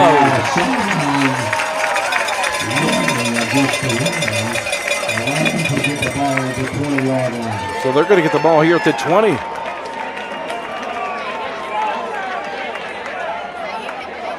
Okay, yes. So it stays 27-13. Not a safety. The ball goes to the Rams at the 20-yard line. We're trying to get ahead of ourselves there. Woo. Those are the plays. We talked about the will play from Deontay Neal earlier, where he scored the touchdown with draping defenders on him from 15 yards out there. He runs all the way to the goal line to make the play. He's just asking for player of the game. You know what? I'm going to give you player of the game just for that. The game ain't Chalk even it up to over yet. 15 already. I'm going to give it to him now. Let's go. That's the plays I want to see. Let's go. Shotgun formation for the Rams offense. 3 receivers near side, single receiver far side, flag at the snap. It's going to be a false start on the offense. Illegal receiver against the man. Got to catch my breath now. You can catch your breath all you want, but you're never going to catch up to number 15. You're absolutely right. Wow. It's one thing to have speed, right? Yes. A lot of players have speed, but when you have that will and determination with that speed, you can make any play possible. It'll be 1st and 15 for the Rams after the false start penalty from the 15. Single man in the backfield is Lee in the shotgun. Quick throw, middle to Agent Zero. Kendra Harrison works his way far sideline, takes 3 to tackle him. He gains about 5 to the 20-yard line on 1st and 15. By number 2, L.J. Lynch.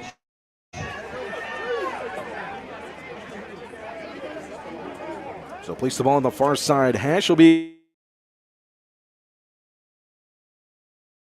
a gain of 6 at 27-13. We're going to see Paul Weiderman as a receiver here near side alongside Harrison and Neal. Now Neal will motion right behind those 2 guys for the screen. He's at the 15, gets blocks from Weiderman and Harrison to the 30, to the near the 40 on the screenplay. You know when you see Weiderman out there, there's a good chance that's coming. Are they going to negate that play? It's going to be a hold. Usually it's in the vicinity of it. Yeah, I think they're calling it on Weiderman as well. Hey, so John, what I'm getting right here is Southern Durham beat Eastern Alamance 36-7. Yep, that's going to be a holding call on the Rams. I'm looking at that.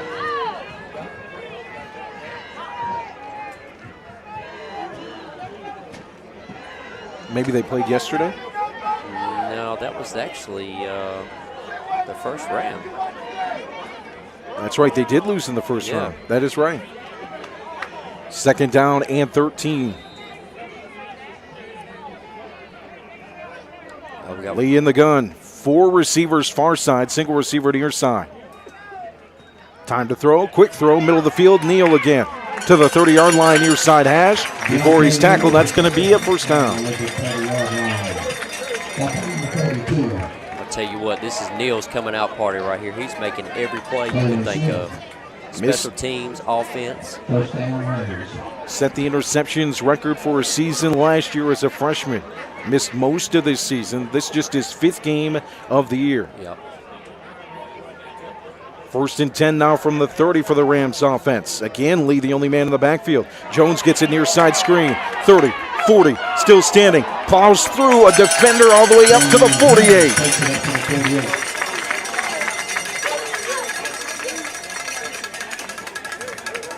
Another first down for the Rams offense. Near midfield now. First drive here for the Rams in the 3rd.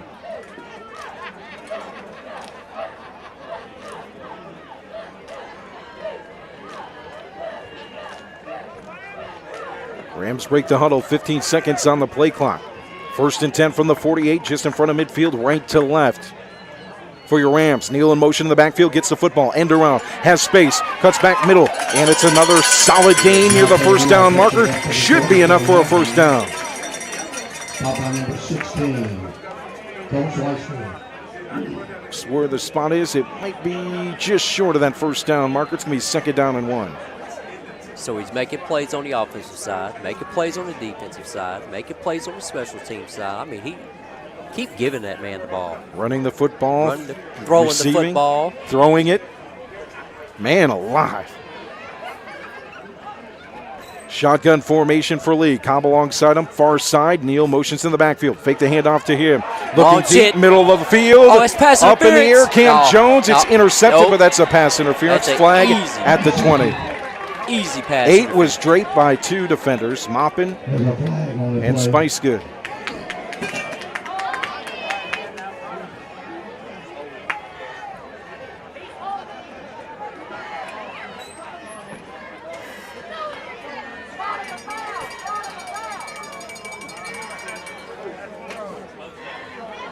Let's see what the call is here.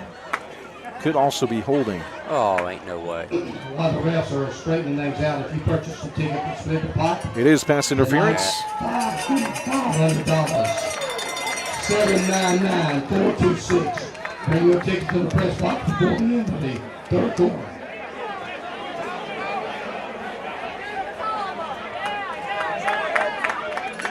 So the penalty pushes the ball up past the 30-yard line and Blue Devil territory at the 29. And I'm going to tell you right there real quick, that was a good play because everybody came up on Brevard, and he threw the deep pass, and that was a pass interference right there. So that's a good play right there. Cobb aligns with his quarterback far side in the backfield. 2 receivers set. Fake handoff, play action, deep pass. Quayshawn flipping near side, just short. Looking for that flag again on the coverage from Moppin. Incomplete. Gonna bring up second down. Second down and 10 from the 29.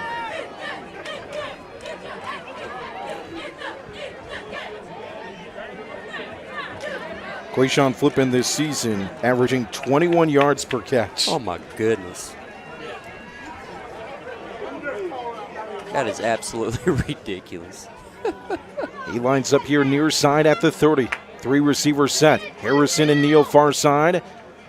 Fake the handoff to Cobb. League holds it. He's running with it at the 30 to about the 27-yard line. It's going to be third down and long. Number 20. With 8:43 to play here in the third quarter. Rams lead at 27-13. Jeff with a score update in the comments. Grimsley 28, Huff 21 in the third quarter. 4A playoff action. That's going to be a ball game coming down to the wire, ain't it? 3rd and 8. Place the ball here Let's make at some the noise. 27th. Third down and 8. Get your offense. Get your offense going. Let's go. 3rd down. It's the Wildcat formation. Mansfield. Wireman is the up back. Neal in motion from the receiver spot. Gets Watch the football. pass. Looking to throw far Watch the side hash. Back foot throw. Quayshawn Flippin. Knocked away. Oh, I'm not sure I would call pass interference on that. He didn't turn around and look at the football. He did not. He was did not facing, turn around. He was facing the receiver on. and knocked the ball up in the air. Oh. Referee timeout. Deontay Neal is down on the turf on the far side. Oh, no.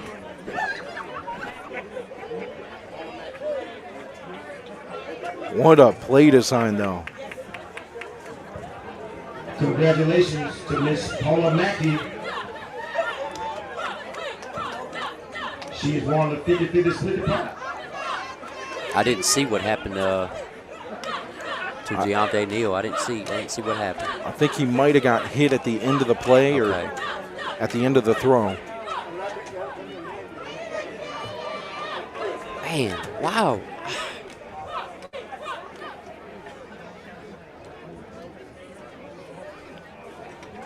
I would have liked to have had that pass interference call because that was.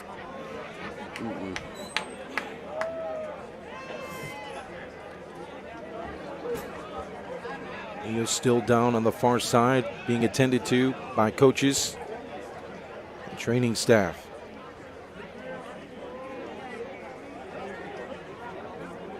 It's the last thing you want to see. I know.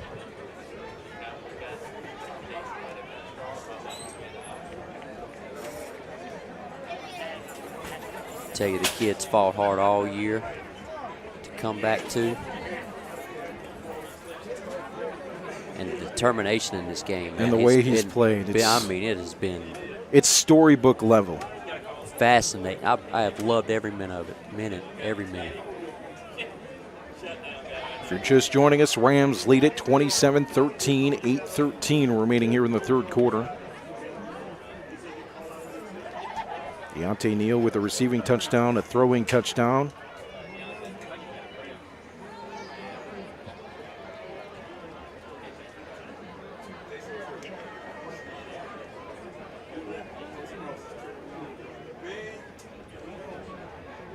Still being attended to on the far side.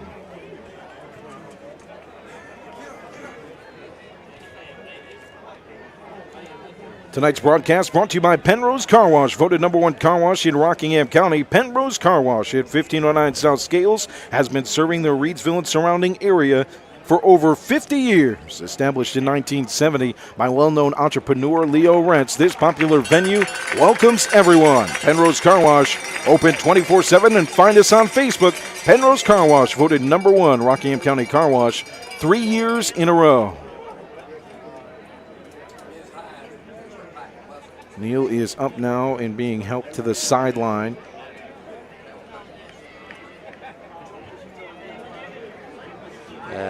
Man. You just hate to see that now. Janiah Sharp working his way to Neal.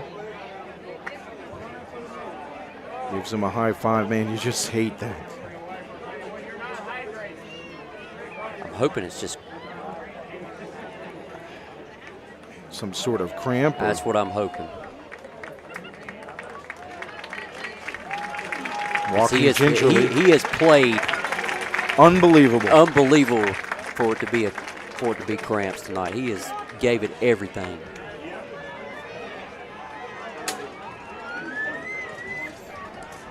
The offense takes the field. It's 4th down, and the Rams are going for it. 4th and 8.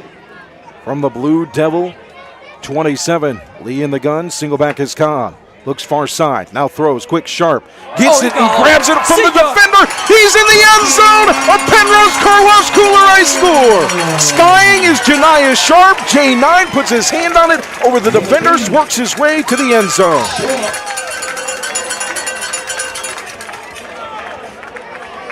What a grab. A battle for the football with the defensive back, and he won the battle.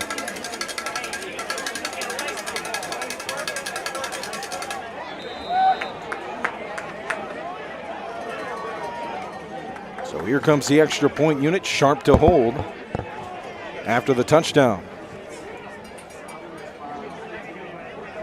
Garrett to kick.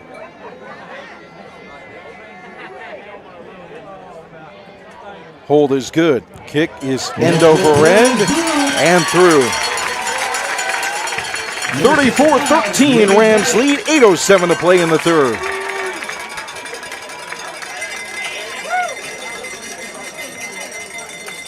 Players make plays. We said it in the pregame. Test this receiving core against anybody in the state. Let's see, receivers, Neal, Flippin, Harrison, my man, and Sharp Jones with touchdowns tonight. Let's get one for 8. Yeah, we got to get one for 8. I ain't got to say it all night, and I'm waiting for it. And the man throwing to him is not missing. Ali, this playoffs has been spectacular.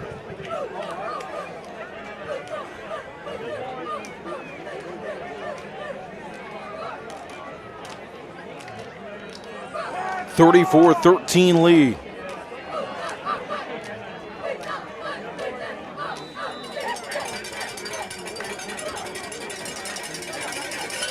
Here comes the kick from Shryock to Brevard. Thompson returns at the 5 near side. 15, 20, breaks through 30, near sideline 40, slips up, and he's going to drop down at the 44. Ball might be placed a little bit behind that. We'll see where they place it. But another good return from Thompson. They will place it.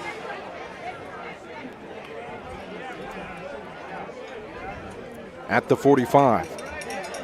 Well, I mean, I will say this. One good thing about it is if Brevard takes their time, we might be in for a good second half. But, I mean, they have to play some up-tempo football, being down a couple of scores now. As you say that, they go under center with 2 wingbacks and hand it off. Nice run near side. Oh, no. Flag on the play. Number 8, the ball carrier. Late hit. It's going to be a flag at the end of the play. Matthews with the carry.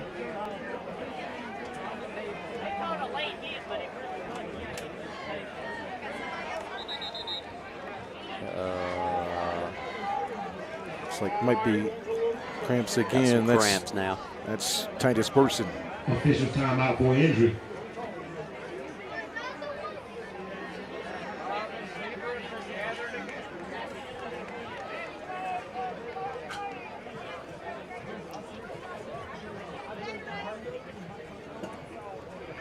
.752 remaining here in the third quarter. Rams lead it 34-13.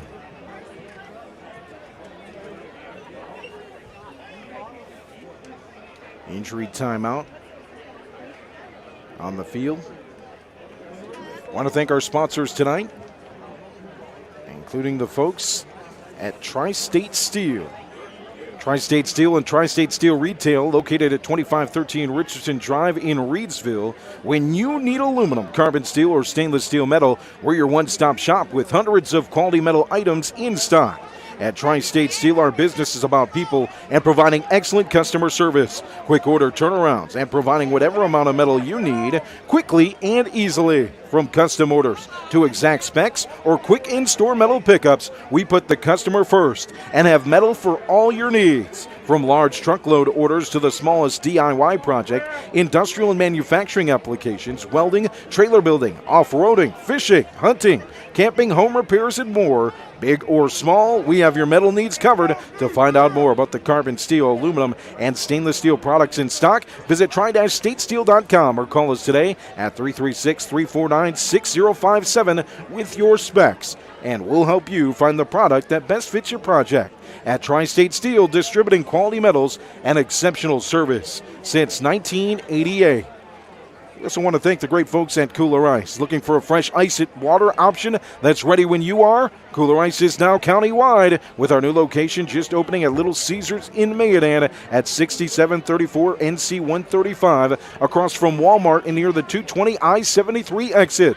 Visit our local Kooler Ice dispenser at Schul's Home, 1635 Freeway Drive in Reidsville. And for all your ice and water needs, you can also find us at Pennrose Carwash in Reidsville at 1509 South Scales Street or Two Rivers Plaza in Eden at 307 West Meadow Road. Get Kooler Ice, great tasting, fresh ice, available 24/7 at all 4 locations. 16 pounds for just $2 or 32 pounds for $4, and premium water for 50 cents a gallon or $2.25 for 5 gallons. Kooler Ice, fresh and ready when you are. Titus Burson will walk off the field on his own accord. Monroe 17, Bunker Hill 24. Bunker Hill leading Monroe 24-17 in the fourth quarter. The winner of that one will face the winner of this one next week. So ball is at the 31-yard line for Brevard's offense. So they did give him the penalty on the late hit. After the big return from Thompson.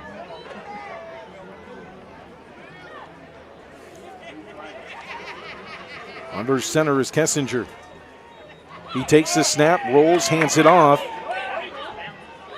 Big solid gain on first down of about 5 for the senior Corey Matthews. You get about a gain of 5. Second down and 5. Huddling up, still taking their time, which is a good thing for us.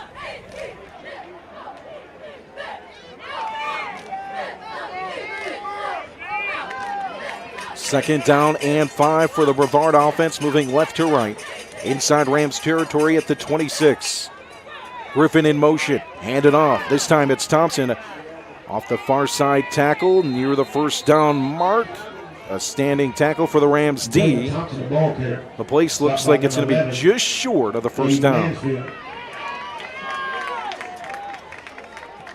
It's going to be third down and 1. It's going to bring up third and short.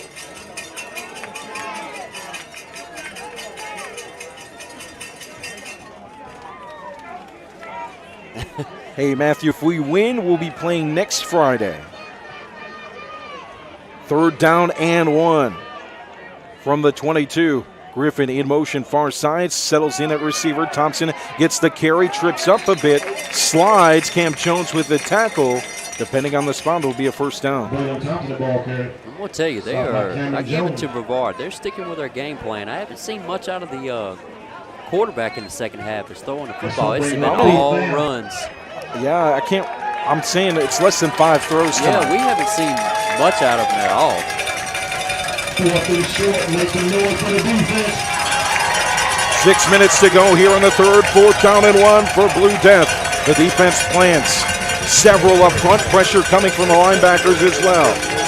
Off the line, off center, handed off Thompson. 1st down, 10-yard line, 5-yard line. Brought down before the goal line. Did they throw a flag? I thought they did, but I don't see one. They didn't. The officials roll it. They say inside so the 5-yard line. Reidsville needs to hurry up and set up. It's at the 1. It's going to be 1st and 10, Blue, 1st and goal from the 1. Phillips, who scored the touchdown, the offensive lineman and defensive lineman in at fullback, in the eye. Handed off to Thompson, bounces off the offensive line. Ball pops up in the air at the goal line. Rams say they have the football. They've already called it touchdown. And a touchdown is called by the officials. 34-19. Here comes the extra point or 2-point conversion. Spicegood is out there, the holder.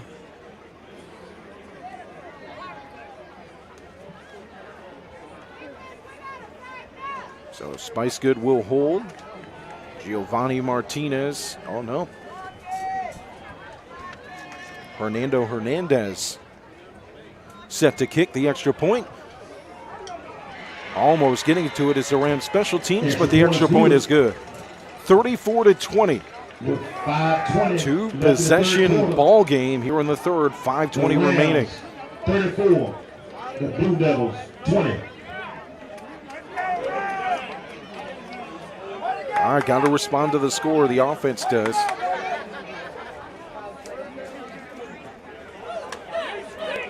Tell you, Reidsville right there, they got bit by the point game. So, I mean, what I mean by that is you got to let the refs call the penalty.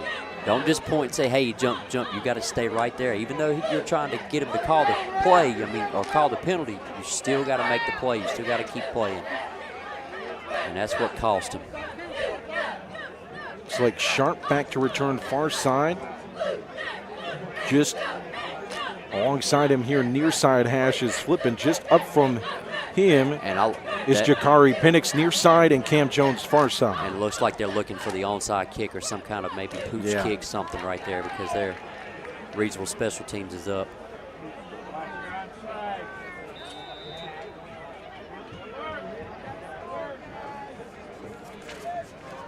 Giovanni Martinez to kick. Runs up. There's it's a high pooch kick. There you Grayson go. Robertson with the fair catch at the 35. That is smart football. So 5:20 remaining in the 3rd. A 2-touchdown ball game. Rams lead at 34-20 with the ball. It's going to be 1st and 10. Offense has been unbelievable tonight. At the 38-yard line. Several players making key plays. Every starting receiver darn near with a touchdown. I tell you, I get back with some running football right here. Run the football, hit some outside screens, then hit them with a haymaker. Cobb alongside Lee. 4 receiver set. Cobb gets the football, pushes. With power and help from Burson, he's still pushing the pile up to the midfield mark.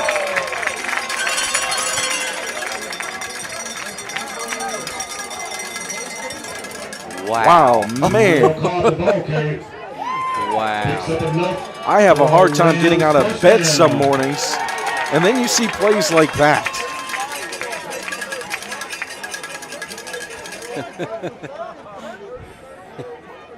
Andrew has to push you out of the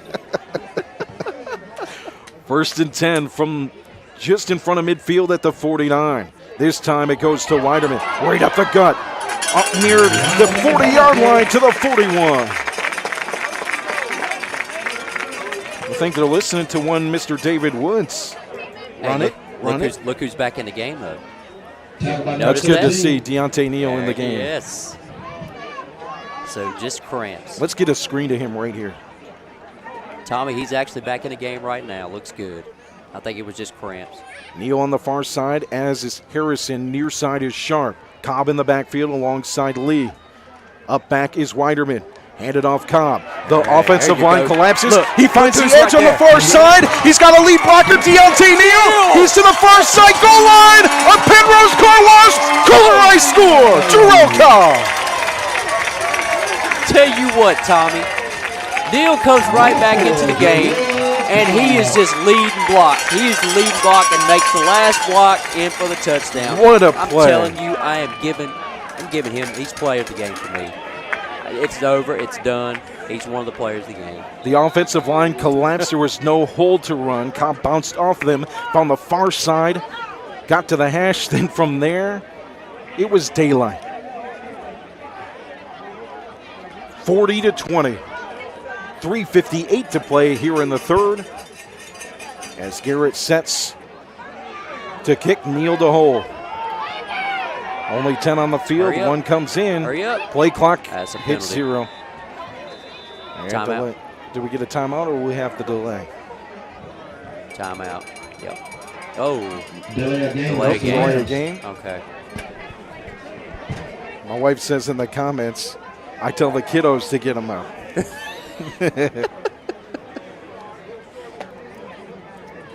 That's usually what Monica does to me. She brings Charlotte in there and, yeah, time to get up. Neal will hold. High snap, reels it in, and over and through. 41-20. All the plays that we've seen tonight are championship resolve plays on the offensive side. Yes, sir. That was a run set up by a Jarrell Cobb run where he willed his way to midfield. And I'm going to tell you, too, with not just Neal, but with Cobb and with every receiver that's been out there tonight, they are blocking for everybody. Everybody. Yep. That's the kind of football you really appreciate. They're not just for themselves, they're for the team. 41-20 lead for Reidsville after the Cobb touchdown. Deontay Neal block upfield near the 10-yard line. Got just enough space. He's done it all night. All night. The hustle plays. Those are the difference maker plays. They're not on the stat sheets, but that is the plays right there that wins ball games all day long. Shryock set the kick. Deontay Neal stands in front of him. It's an onside roller to the 30-yard line. To the 20! Almost picked up by the Rams. All the way back at the 20-yard line. Janiah Sharp, he almost got there. Ran into a Brevard special teamer. The ball goes out of bounds, and it'll be Blue Devil ball at the 18, moving left to right. We would have got that ball. That would have been night-night. Oh, man. Perfectly placed ball, too, from Shryock. That might have been the longest onside kick return of all time. And still, I would agree. The Rams would have been at the Blue Devils' 20. It's just a high spinner. It spun all the way back to the 20. It went out of bounds at the 18. Janiah Sharp just about got to it. If we would have got that one back, I would have said, yep, throw that one in the record books. Longest onside kick David ever. would have cracked a cold one, a Pepsi, of course. Oh, well, yeah. We'll keep it at that. 3:58 to play here in the third. Brevard takes over on offense, handed off. Tough running, stopped though by the Rams front. And Janiah Sharp, another play defensively on the carry. On number 24, Nyrel Skinner. Number 52, Tyrese Turner.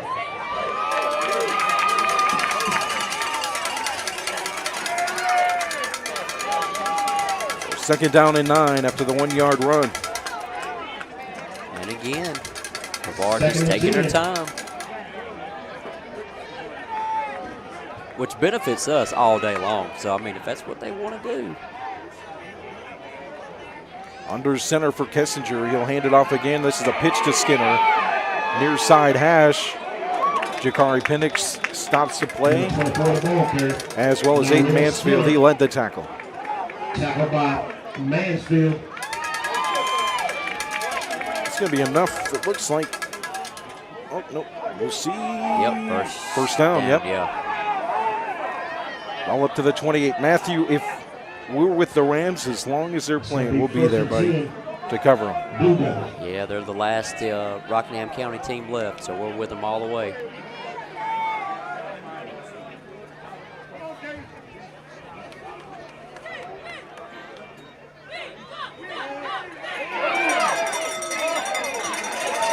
Oh, yeah, there we go. With the big stuff.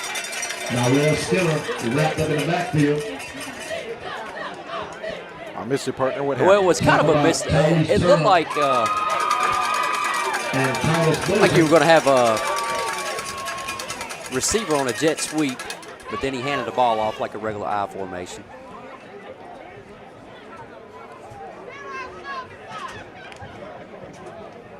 Second and 10.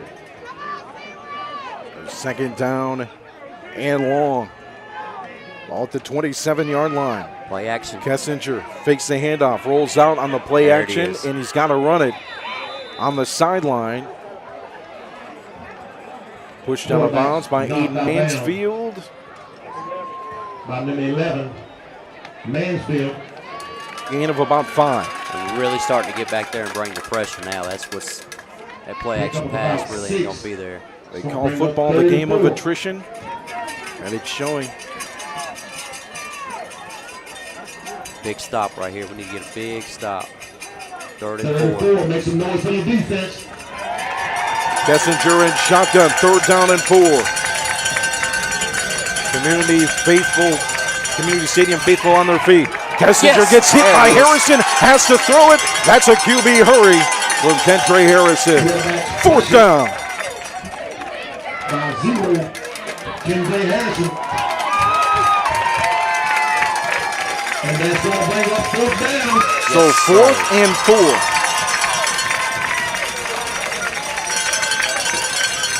1:47 remaining in the 3rd. Down 41-20. And I'm going to tell you right there, partner, too, that was a perfect defensive play design. You had 2 guys on the defensive line looping around each other, so one going one way and following in behind him and going the other way. And then here comes Agent Zero and the rest of them. Eubanks to punt from the 20. Good snap. Good punt. End over end to the 30. Off the chest of Neal. He picks it up, though, at the 20. It was originally at the 30. Now he works his way far side, middle of the field. Juke move at the 15. Oh, no. Far side hash. Gets to the sideline. 30. Several flags are thrown. Make it 3 flags out there, yellow at the 20-yard line. Have an illegal blind sign block right here on yep, that's going to be on Janiah Sharp. I seen it come. I mean, yeah. So it's official. Jerron Cobb in the comments saying Bunker Hill won 24-23 over Monroe. Wow. I thought for sure we'd be facing Monroe, but it'll be Bunker Hill if the Rams leave here winners. Bunker Hill's record right now? What are they? I can look it up for you, partner.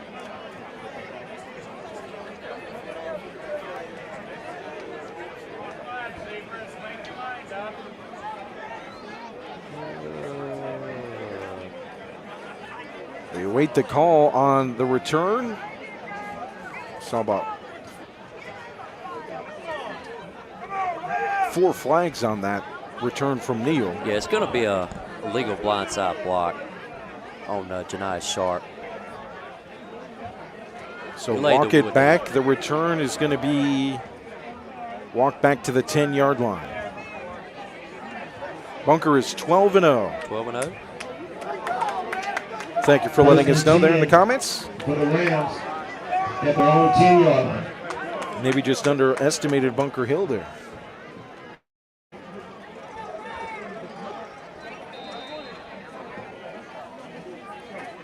So the Rams start at the 10-yard line, moving right to left after the penalty on the return. Shotgun formation. Cobb gets the football. Finds an open lane to the 30. 35. He's brought down. Had one guy to beat. Moppin with the stop. Leo Moppin.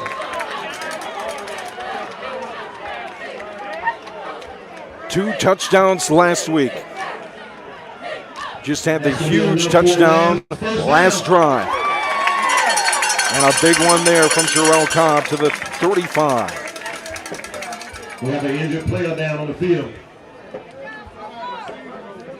9 per carry average this season for number 4, the junior. And while we have a break in the third quarter, 3 minutes left. You know, he's been unbelievable to watch over the last 3 years. Played as a freshman, was a huge impact player on defense as a freshman.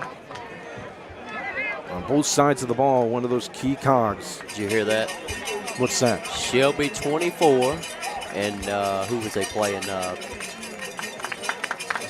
Anyways, Shelby's up by 10. Oh, okay. Yeah. We had a little Shelby playing Salisbury. Salisbury, that's right. Had a little jump talking a couple weeks ago about all that. Actually, last game.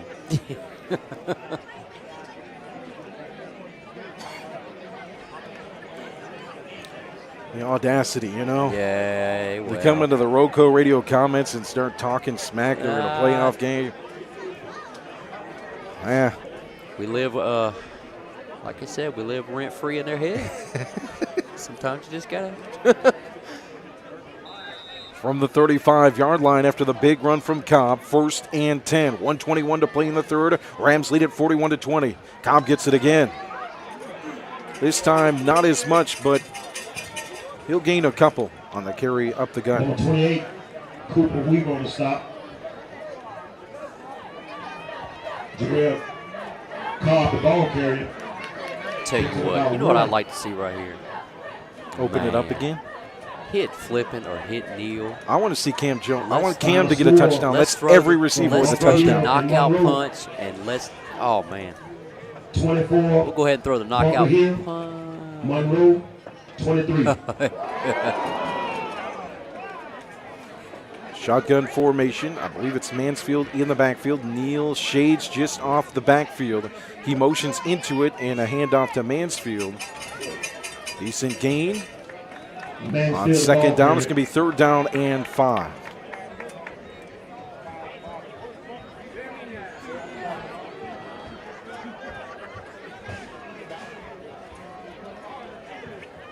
Mansfield pick up about 3. It's going to bring up 3rd and 6. So Shelby, the winner of that Shelby and Salisbury game, will face the winner of Community School of Davidson and Forest Hills. That one's the final. Forest Hills wins it 48-21. The Blue Devils, 20. So it'll be Bunker Hill and the winner of this game in round 4. And on the other side of the West bracket, Forest Hills versus the winner of Shelby and Salisbury. We start the 4th quarter here at Community Stadium in Jimmy Teague Field, a 41-20 lead for the Rams. With the football, 3rd down and 5.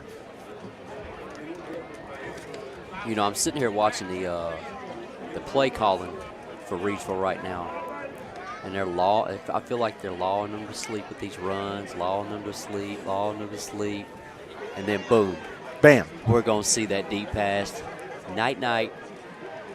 On to the next one. I just want it to be 8. Just let it be 8. Let it be 8. Yeah, he needs it. That would make every single starting receiver with a touchdown tonight. Cam with 8 touchdowns leads the team in receptions with 51. Mansfield in the backfield and up back as well. That's Shryock. Throw it to Mansfield.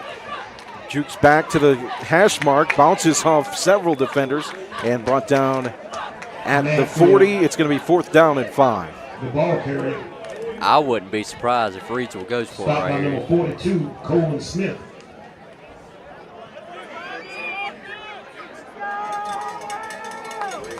That's going to bring up The Bunker Hill Bears 13-0 on the season, 8-0 at home, 5-0 on the road. Of course, With Reidsville holding on, they would have to travel here to Community Stadium next week.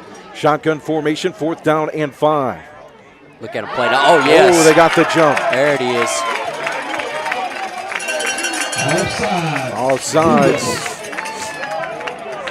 on the Blue Devils. Just enough for a 1st down on 4th and 5. So the defense for Bunker Hill giving up 188 points on the season. That's going to be roughly around 15 to 20 points per game. But have scored 545 points per game this season.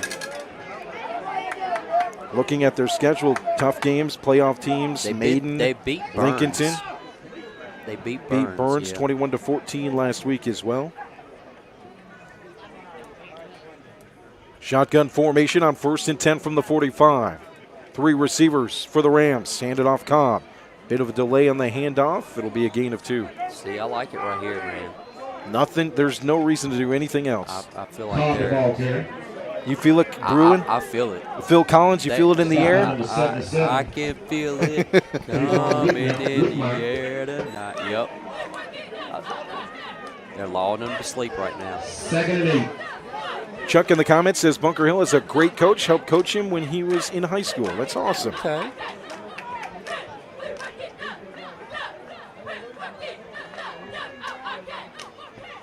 Oh, they got Waterman out there. Quick throw. Kentre with the reception. Look 40. at him. He's still standing. 4, 5, 6. Blue Devils finally bring him down at the 35. I'm not going to bring that man with one guy down. I'm not going to bring him down. What we got going on?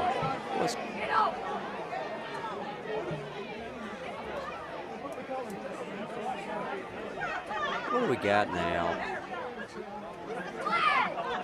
Is there more yellow? Yep. We got a illegal shift against the Rams. Okay.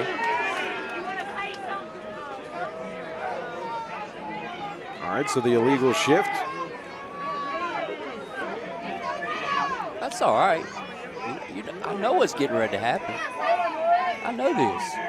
That's just putting us back even more, a little further back for that deep pass. I know what's about to happen. So I know this. Ball placed 5 yards back at the 42. Look at flipping right there. You got one-on-one. In front of midfield. You bring in Sharp on the far side. Sharp. 2nd and 13. Oh, man. Flipping lines up near the Look offensive at the defense. line. Defense is playing up. Single back in the Here we backfield. go. Shotgun. Lee is throwing. Looks deep. Now he's flushed out of the pocket. Throws it away. Great play from Lee. He had 2 on him. Was able to throw it to the sidelines. It was coming. That was your play. It was coming. It was there.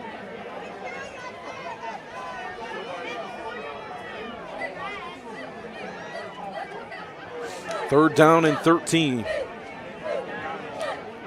Tracy's with you. She says, big play, Rams. Hey, Let's I'm go. telling you, Tracy, I got the feeling. I think it's coming. Sharp checks out. Jones checks in. Near side at receiver. 3 receivers make it 4 on the far side. Harrison flipping and Neal over there. And they got the numbers. Like, look at the numbers right there. 4 against 3. I like that. And your safety's got to respect. I think the 4th Cameron might be Jones. Cobb. I'm not quite sure. Now you're putting the look at that. Now it's 4-2. I mean, you got to take that right there. Single man on Cam Jones, too. 3rd and 13. Place the ball on 3rd and 13. We're going to see a screen right here. Easily the numbers. Yep. There Quick it is. snap, quick throw. Flipping gets it on the screen. 3rd down. Won't get enough for a 1st down. It'll be a gain of about 5. 4 down territory, up 41-20. It'll be 4th. And what do you say, David? 8? I would say so. We're going to see a punt right here. Looks like a Tryock is in. I mean, it makes sense. I don't know. Anything's possible. Sharp is the up back in the punt formation. We've seen him at quarterback several times this year. Was the starting quarterback last year. All right, all-out blitz. They're coming with the hold. They're going to try to block it right here. He takes the There it snap. is. Sharp does. Looks to throw, now holds it. He's got it in his hand, loses it. The ball is on the ground. Brevard recovers, I believe. I don't think I would have ran it on an all-out blitz. Try to punt the football. Fake punt stop. Barry with a great comment, and I agree 100%. If Mount Airy wins 1A, Reidsville 2A, Dudley 3A, Grimsley 4A, the best football is in the 3-3-6. From the 40-yard line. No doubt. You know what? I'm going to go ahead and give him the comment of the game. Barry, you get the comment of the game. After the turnover, it's Brevard football. Kessinger in the shotgun. That ought to be new. That'll be something new you ought to do. Far side, Kessinger faces pressure and goes out of bounds, runs out of bounds at the 40. What's that? That ought to be something new you ought to do right there. What's that? Do the comment of the game. Comment of the game?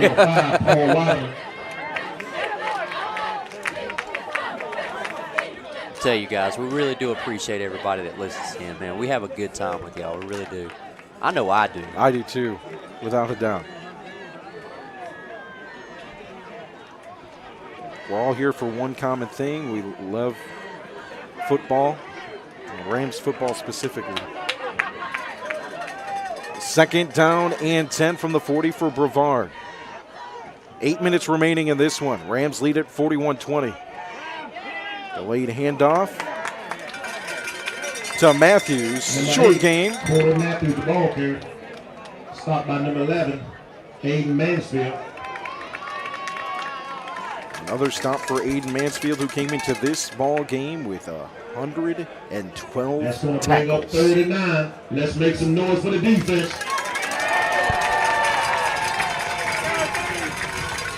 Third down and long. Rams defense looking for another stop. 3 up front. Several bringing pressure, though, from the linebacker slot. Handed off in the backfield to the receiver. Brought down Paul Weiderman behind the line of scrimmage. Leo Maupin thought he could get around the edge, and he could. 4th and 11.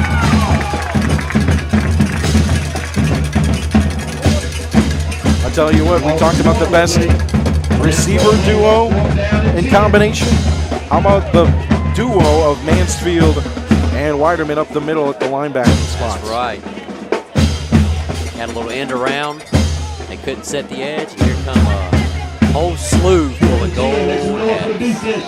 Shotgun formation, 4th down. 4 up front this time for the Rams. Stryock standing off the edge far side. Throw it. It's in and out of the hands of the intended receiver, number 80, Dylan Galloway. Turnover on downs. Rams football in front of midfield at the 40. Timeout for injury.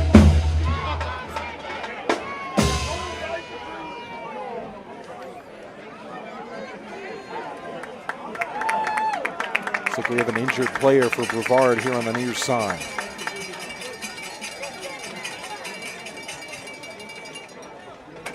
I want to thank our sponsors tonight, including Ancora Compassionate Care, formerly known as Hospice of Rockingham County.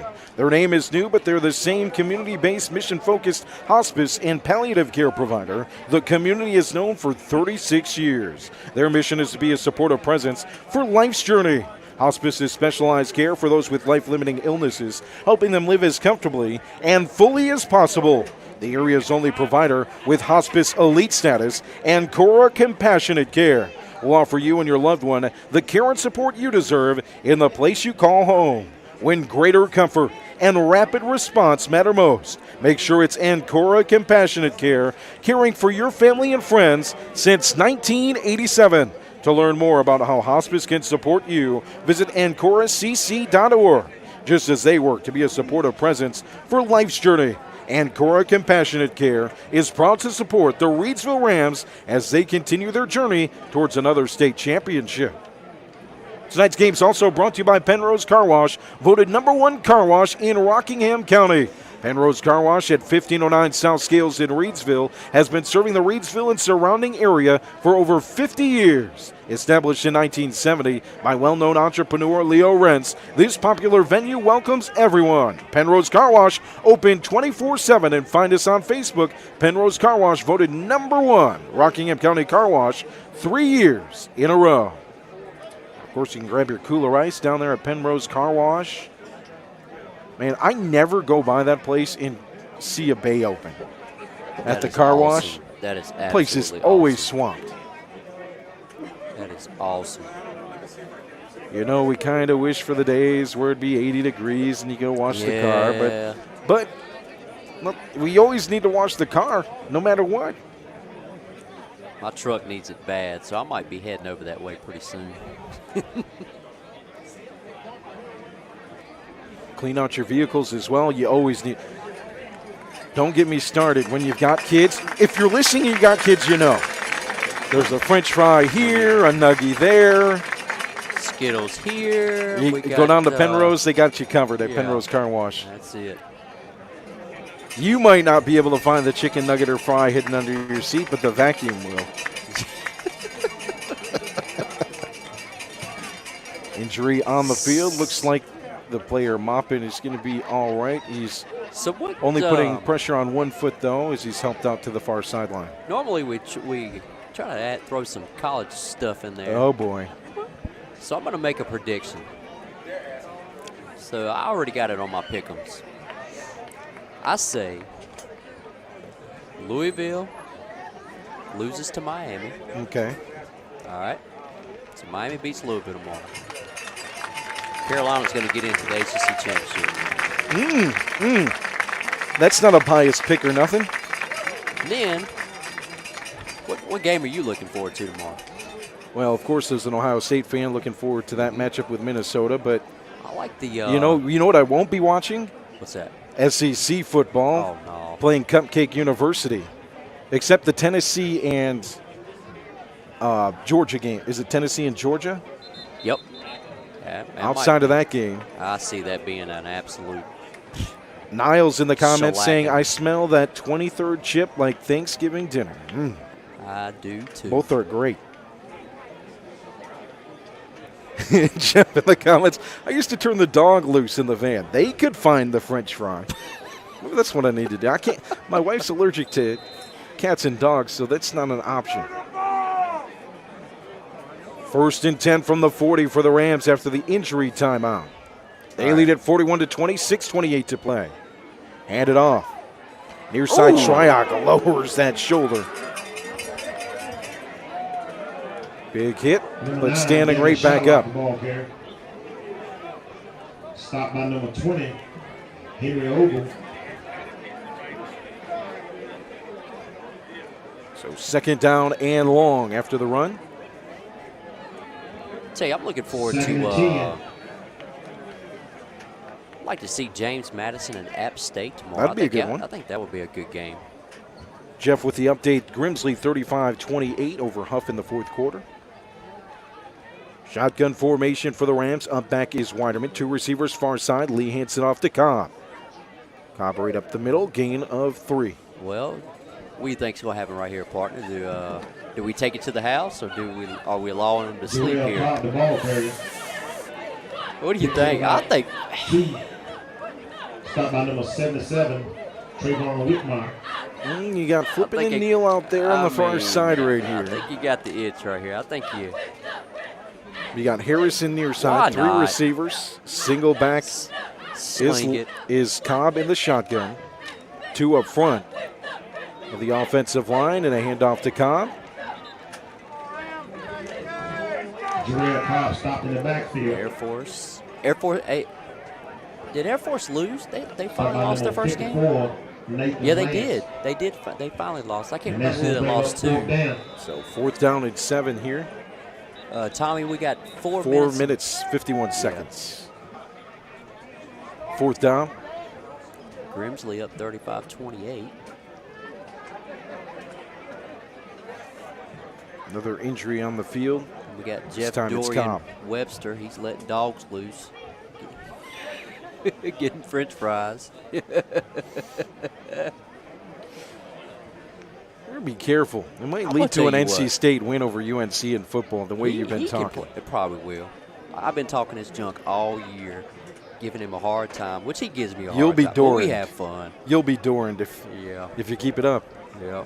That's all right. I'm going That's- to I'm going to call up Steve Smith and have him come to the game. Cobb is all right. He's going to walk on his own accord here to the sideline. A little bit gingerly, but working his way here to the near sideline. 4:51 to play. Rams lead at 41-20. The winner of this one will face Bunker Hill next Friday in All the right. 4th round. Are we kicking it this time, or are we going with a fake? I think we probably kick it this time. All right, so here goes the punt. Let's see what Though we do. it is sharp. Nope, it is a punt. Shryock clean good snap. one. And a booming spinner to the 10. Come on, stop, Bounces stop, at the stop. 1. Mansfield almost got back to the goal line, but it'll be a touchback. Jeff with a good comment. If you can dish it, Snap. you can take it. That's it. That's it. Jeff, we have a good time, buddy. We really do. Looking forward to upcoming concert. Follow on the Rockingham County Arts Council page. Jeff will be performing Christmas tunes at the new RoCo Art Studio with the Arts Council. Looking forward to bringing you that. When is that? I believe I don't want to say the wrong date, but it's December 16th. Okay. A Thursday, I believe it is. On a Thursday? You can get tickets for that, or we'll be live streaming it as well. Of course, you can catch Jeff with Jeff's Jammy Jams. I do. Every week. I try to. Brevard out on offense from the 20-yard line after the punt. 4:36 to play. Shotgun formation. Handed off to the senior. Carry. Number 8, Corey Matthews. The ball Corey Matthews. That's right, Jeff. It's the 14th, a Thursday. Stopped by number 10. Montez Horn. You can find out more at facebook.com/Rockingham Arts Council. 2nd down and 5 after the run from Matthews. At the 25-yard line, right to left. 4 minutes as the clock continues to roll. Fake the handoff. Kessinger far side hash. Off the back foot. Thrown. Picked off. Deontay Neal, number 1 on the year. At midfield. Holy cow. I can't even read the stat line. It's so long for Deontay Neal tonight. And did you see that? Was that was a cool celebration. Was that a little picture taken at the end? Okay. So an interception, a thrown touchdown, a receiving touchdown. The big strip that got the ball back instead of a score at the goal line. Do I need to go further? No.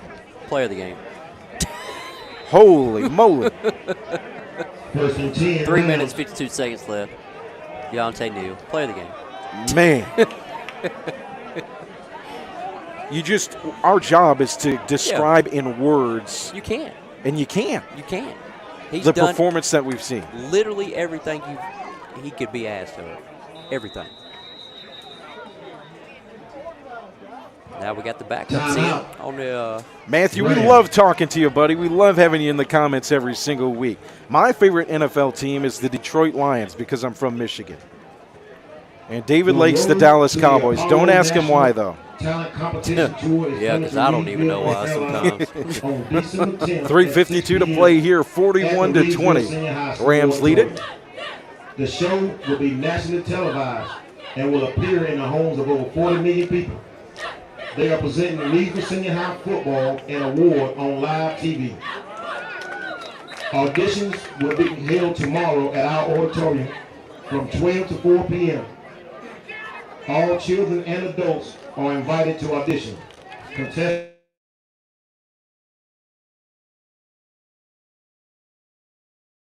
Boys. and a chance to audition for amateur night at the Apollo. Honestly, hold on, I'll tell him after this play. Sharp is in at quarterback now for the Rams. And up back, two receivers near side, single receiver far side. Hand it off. Nice run. Did not see who carried that. I was always a Jakari Penix with the carry. I was always a big-time Emmitt Smith fan, old Dion. I mean, I loved all them guys, man. Plus, my dad, he is a big-time Washington Redskins fan. Check that. So I guess, you know. So it's natural that you like the Cowboys. I guess it was natural. And then over the years, I mean, I just, you know, just like the Tar Heels, I just started loving them. Second down and 6. Second unit out there for the Rams. Spinning out of a tackle is the tailback. Hard running. Mike Smith, the ball Back to the line of scrimmage. Mike Smith with the carry. Stop at the line of scrimmage. 41-20 lead for the Rams. Clock rolls inside 3 minutes now remaining in the game. Up next, a matchup with Bunker Hill in the 4th round. Yeah, we're going to have to, I'm definitely going to sit down probably Sunday sometime. Start looking at some film for those guys. Seeing what they got. 13-0, 7-0 in the 2A Catawba Valley Conference. Uh-oh. Smith with a nice run. Hash, 35-30. Cuts back, 25 still standing. Finally brought down at the 21. Mike Smith, nice run. Stop by number 28. Cooper Weaver. So, yeah, wins over Freedom, And St. that's gonna be a Stephen's, Rams Hickory, first down. the Hickory Hawks, Lincolnton, West Caldwell, West Lincoln, East Burke, Maiden, Newton Conover, Bandies. And then the playoffs wins over East Rutherford, Burns, and Monroe. That's good playoff wins. Yep. That's really good playoff wins. Matthew, you have a great Thanksgiving as well. We'll talk to you on Friday for sure. Get a good amount of turkey. And with the good old-fashioned knee. There's the old victory formation. Janiah Sharp with the kneel. We like to remind everybody that there's no spectators. Grimsley allowed on leading the field or 42 to track after the ball 35 game. now. Thank you, Jeff, for letting us know. So the Rams will play Thanksgiving week for the 18th time Next Friday since night 2002. At 7:30, the Reidsville Rams So, will host what- Bunker Hill. What day will that be on? I mean, what day will they actually play? So Thanksgiving will be Thursday. They'll play on Friday. We'll play on Friday. Yep. Yeah, that's right. 'Cause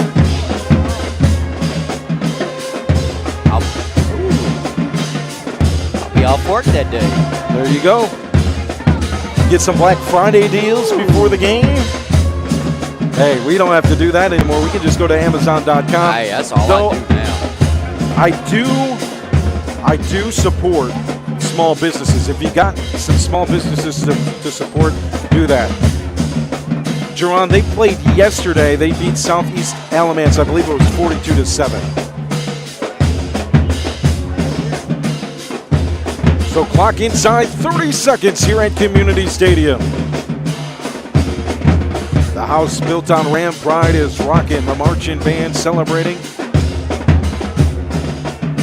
One last play on the field. Janiah Sharp takes the snap, puts one kneel down on the turf, And that will be the final play. and the Rams go from the far sideline to the middle of the field for the handshake after the game.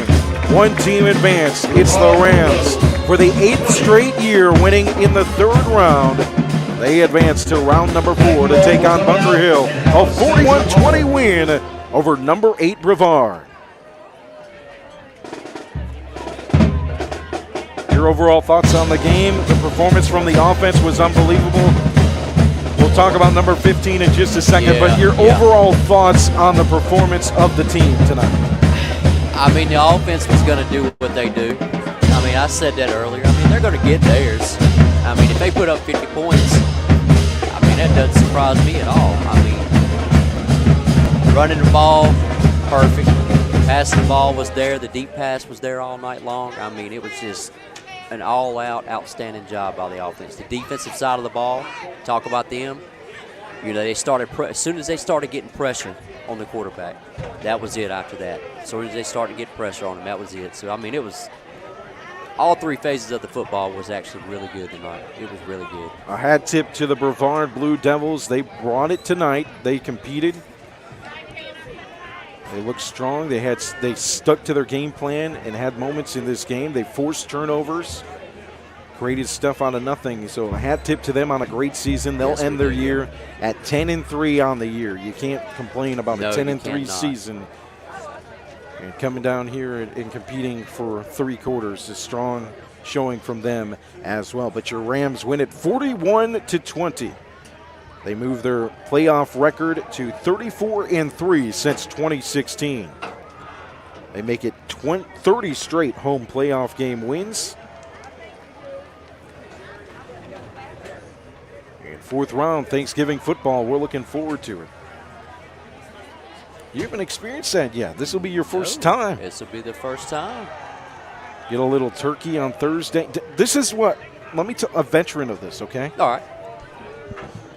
The move normally is, because you don't got anything to do on Friday, is to grab as much stuffing as you can, turkey. Yep. You got to talk, though, the next day for 4 hours. So you're going to want to control the intake a little bit, but enjoy it like this. You still get the same amount of food. You just start at noon, eat a plate. Start at 5, eat a plate. 9, 10 o'clock, you can do it. It's all right. 9, 10, stick a plate. That's how you do it, instead of all at once. All right, so what if but what if you got to go to like 3 different places? All right, that's a tough one. So pick one of your favorite sides plus turkey at each one. So what time did you say start a plate? What was the first one? 12. All right, so 12, start a plate. Yep. 1, start a plate. Yep. 2, start a plate. Oh, man. Oh, boy. And getting on, so on and so on. Make the plate a little bit smaller. See me. I'm 5'7", 150-some pounds soaking wet. You've seen me eat. Yep. I can throw down some food. Everybody, we want you to enjoy your Thanksgiving. We want you to enjoy these holidays and these special moments off the field and on the field for the parents and grandparents.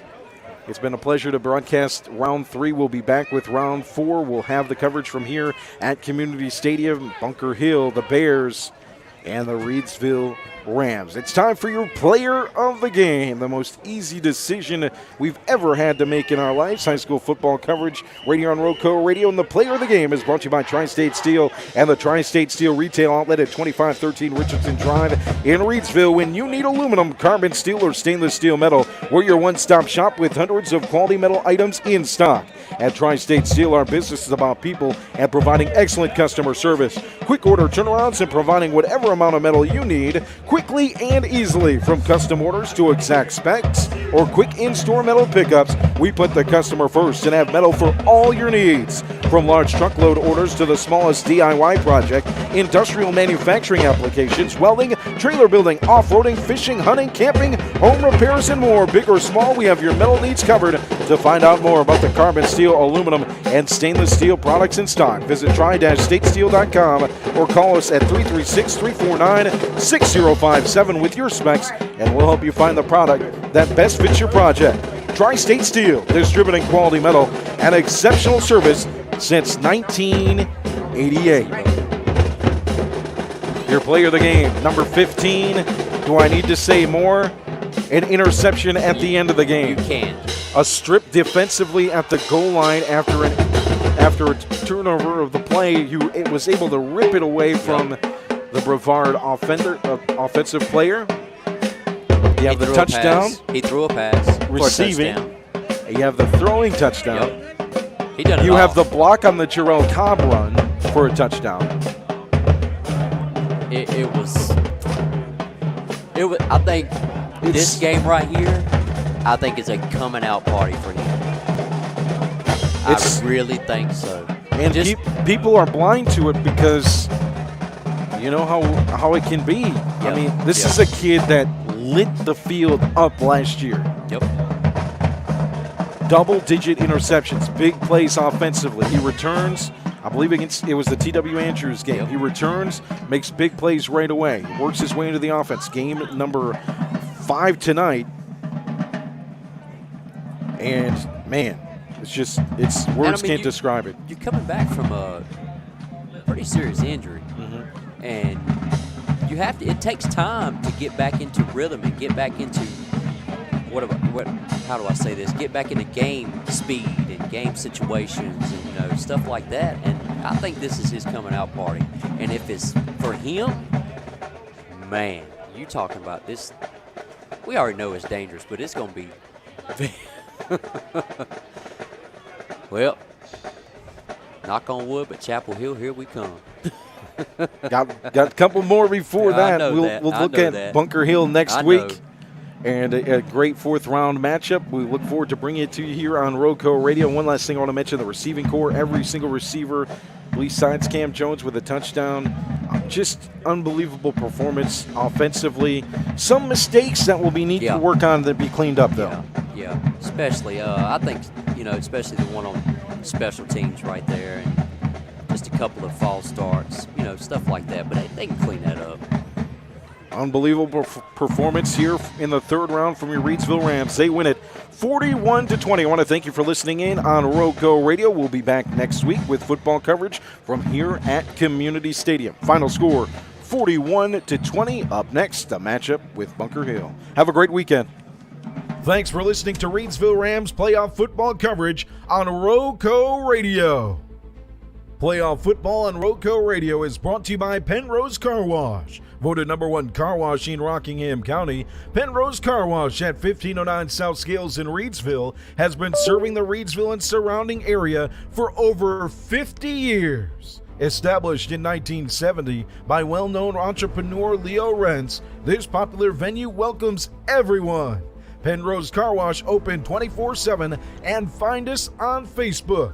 Pennrose Carwash voted #1 Rockingham County Car Wash 3 years in a row.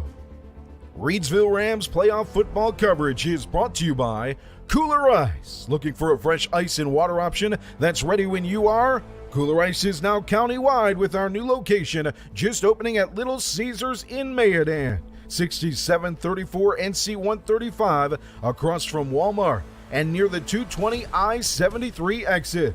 Visit our local Kooler Ice dispenser at Shules Home, 1635 Freeway Drive in Reidsville. And for all your ice and water needs, you can also find us at Pennrose Carwash in Reidsville at 1509 South Scale Street or Two Rivers Plaza in Eden at 307 West Meadow Road. Get Kooler Ice.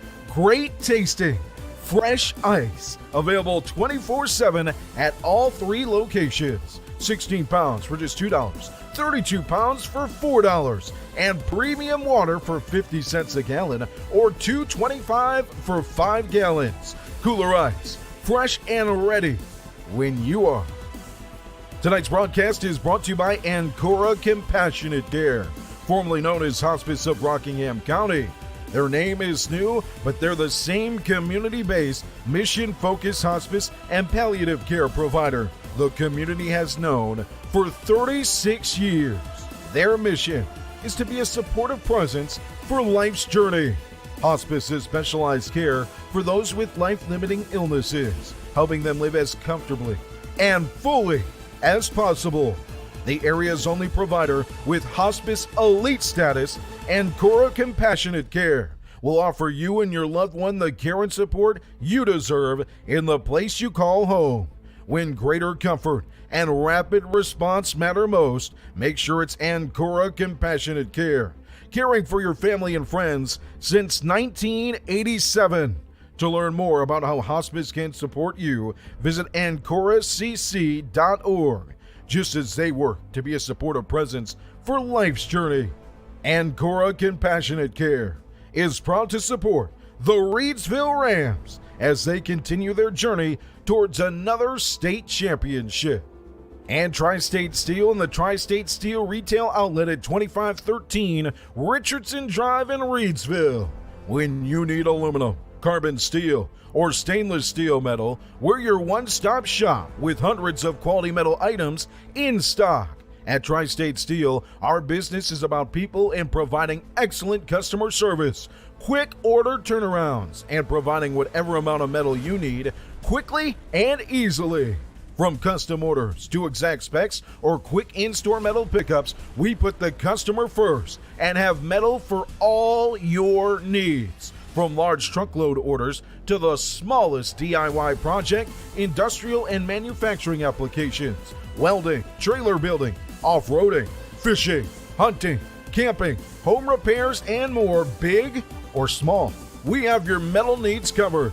To find out more about the carbon steel, aluminum, and stainless steel products in stock, visit tri-statesteel.com or call us today at 336-349-6057 with your specs, and we'll help you find the product that best fits your project. Tri-State Steel, distributing quality metals and exceptional service since 1988. On behalf of my broadcast partner, David Woods, I'm Joe Dexter. Make sure you find out what sports we'll be covering, where we'll be next by visiting us at facebook.com/Radio Rockingham and at RadioRockingham.com for all the latest details on our next broadcast.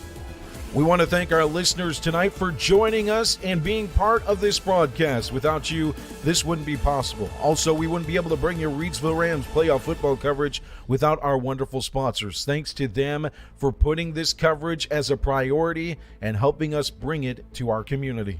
That's it from here in Community Stadium. Enjoy some college football. Have a great weekend. I'm Joe Dexter. Take care.